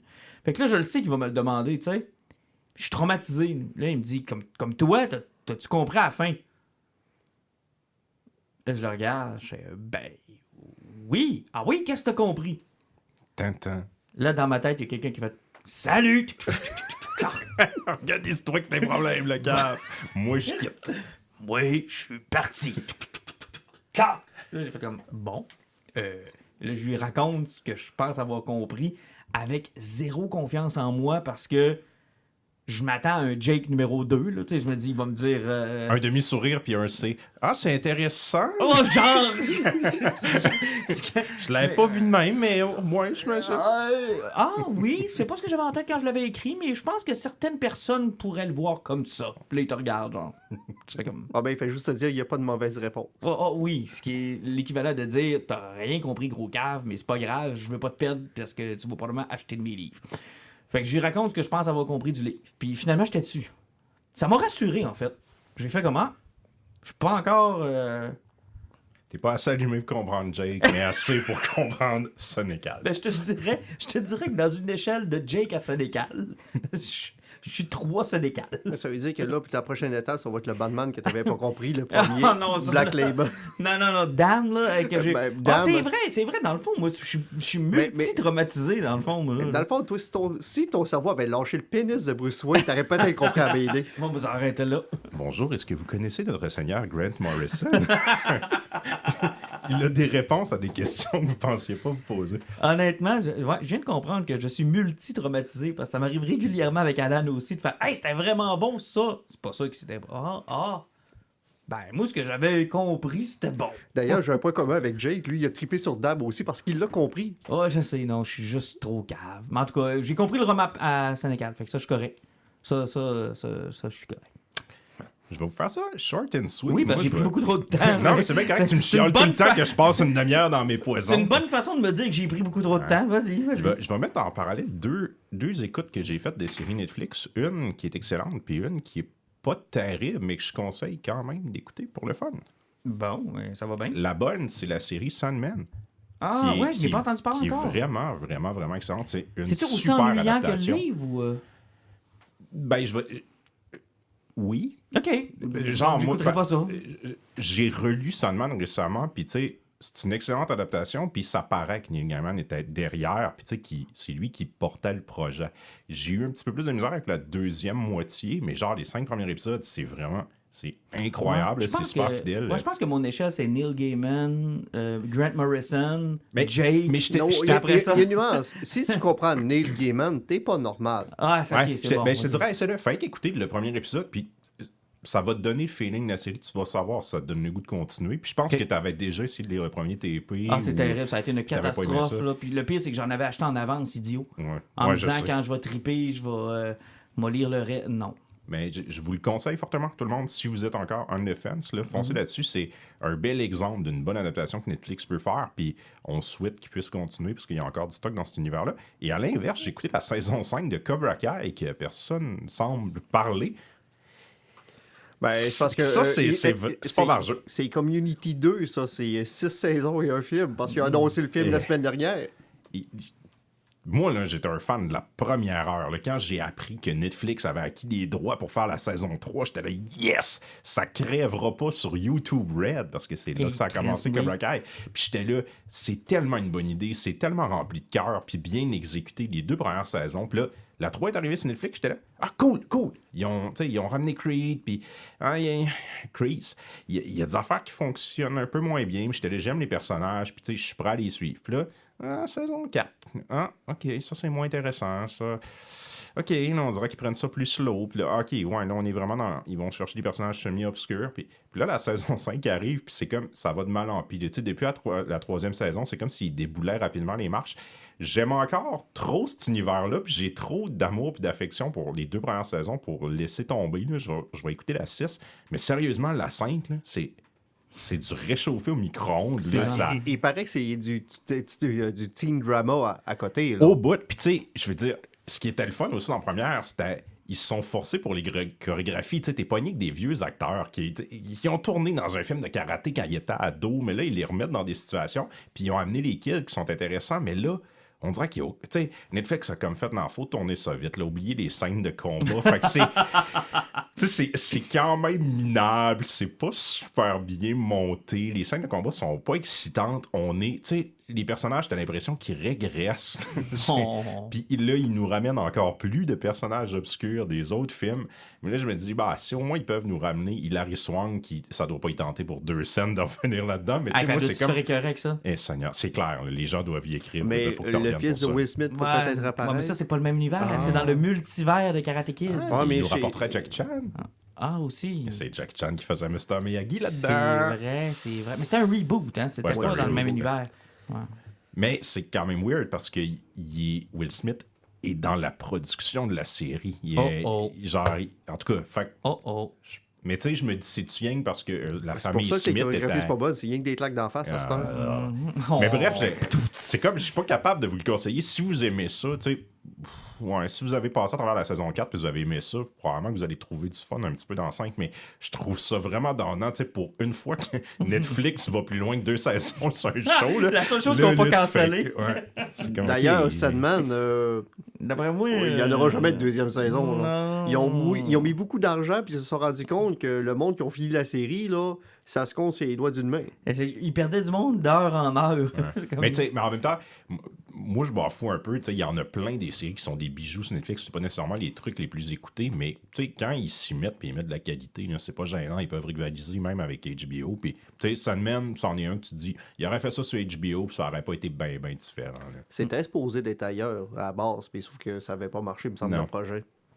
Puis Netflix l'a pris du revers de la main, puis ils n'ont pas pris le projet au sérieux, mais ils ont mis beaucoup d'argent là-dedans, puis le problème de Netflix, c'est que quand ils checkent leur code d'écoute, c'est le nombre de personnes qui ont fini la série dans la première semaine. C'est que si ça te prend plus qu'une semaine d'écouter une série, ben tu lui donnes pas de points pour qu'il y ait une 2e saison. Effectivement. Fait que ça fait le tour. Au complet. Merci beaucoup, messieurs. Ping, ping, ping, ping. C'est les gens qui nous écrivent pour Ouais. avoir leurs 12 pouces gratuits. Sauf que là, N'oubliez pas de nous écrire. on va avoir un mois d'octobre plus occupé. Là. Oui, ça se peut que ça soit un petit peu plus long. On a Halloween, Oui. après on a Black Adam. La fête ou le film? Je parle Les de deux. film. On Les va passer deux. à Halloween. Non, c'est Les parce deux. que Ne manquez pas nos conseils des meilleurs bonbons à donner le soir de l'Halloween. Hey, puis même on a il y a le loup-garou là, chez Disney qui arrive aussi. Le loup-garou. Wolf by Night. Ah oui, Ouais. oui. Puis tu sais, il y a Halloween, le 3e. Ah, ça, j'ai hâte. Ça, c'est mon plaisir coupable. On a Black Ouais, Adam malgré le au mois 2. d'octobre aussi. Puis, Comment ça, malgré le 2? Ah, le 2, J'ai tellement ri, c'est moi, tellement là. idiot. Mais Evil ça- Dice Tonight! Hey, mais c'est tellement bon! Evil Dice Tonight! Il intimide un gars qui a un problème de santé mentale dans Man. l'hôpital. Ça oui, a été écrit par 2 gars qui ont eu 4 idées et qui ont bouffé un le scénario. gars qui ressemble à là. Denis DeVito, tandis que le tueur fait 8 pieds de haut. Ah, là, Seigneur. Puis il le force à se suicider. Mais moi, il y a Dans ce 2 film-là, affaires. personne n'était capable de tuer un gars. Tout le monde qui avait un gars s'est tiré lui-même dans la tête. Oh, oui. Mais il y en a du bon stock qui s'en vient. Là. Moi, j'attends impatiemment Batgirl puis Blade. Comment te dire que tu vas attendre longtemps sans te dire que tu vas attendre longtemps? Quand tu dis que le réalisateur a sacré son camp puis que l'acteur principal a fait quel scénario de mort qui m'ont il paraît que le film de Blade avait 90 pages et 2 séquences d'action minables. Oh boy. Morbius all over again? Et Morbius avait 8 séquences d'action minables. Ah, ok. Mais minable. Mais il y avait de l'argent dedans. Ah, ok. Donc, on se revoit dans le plus tôt possible. Bon, effectivement, je pense qu'Halloween va pas nous craquer. Parfait. Salutations à Salut. tous. Bye, bye, bye.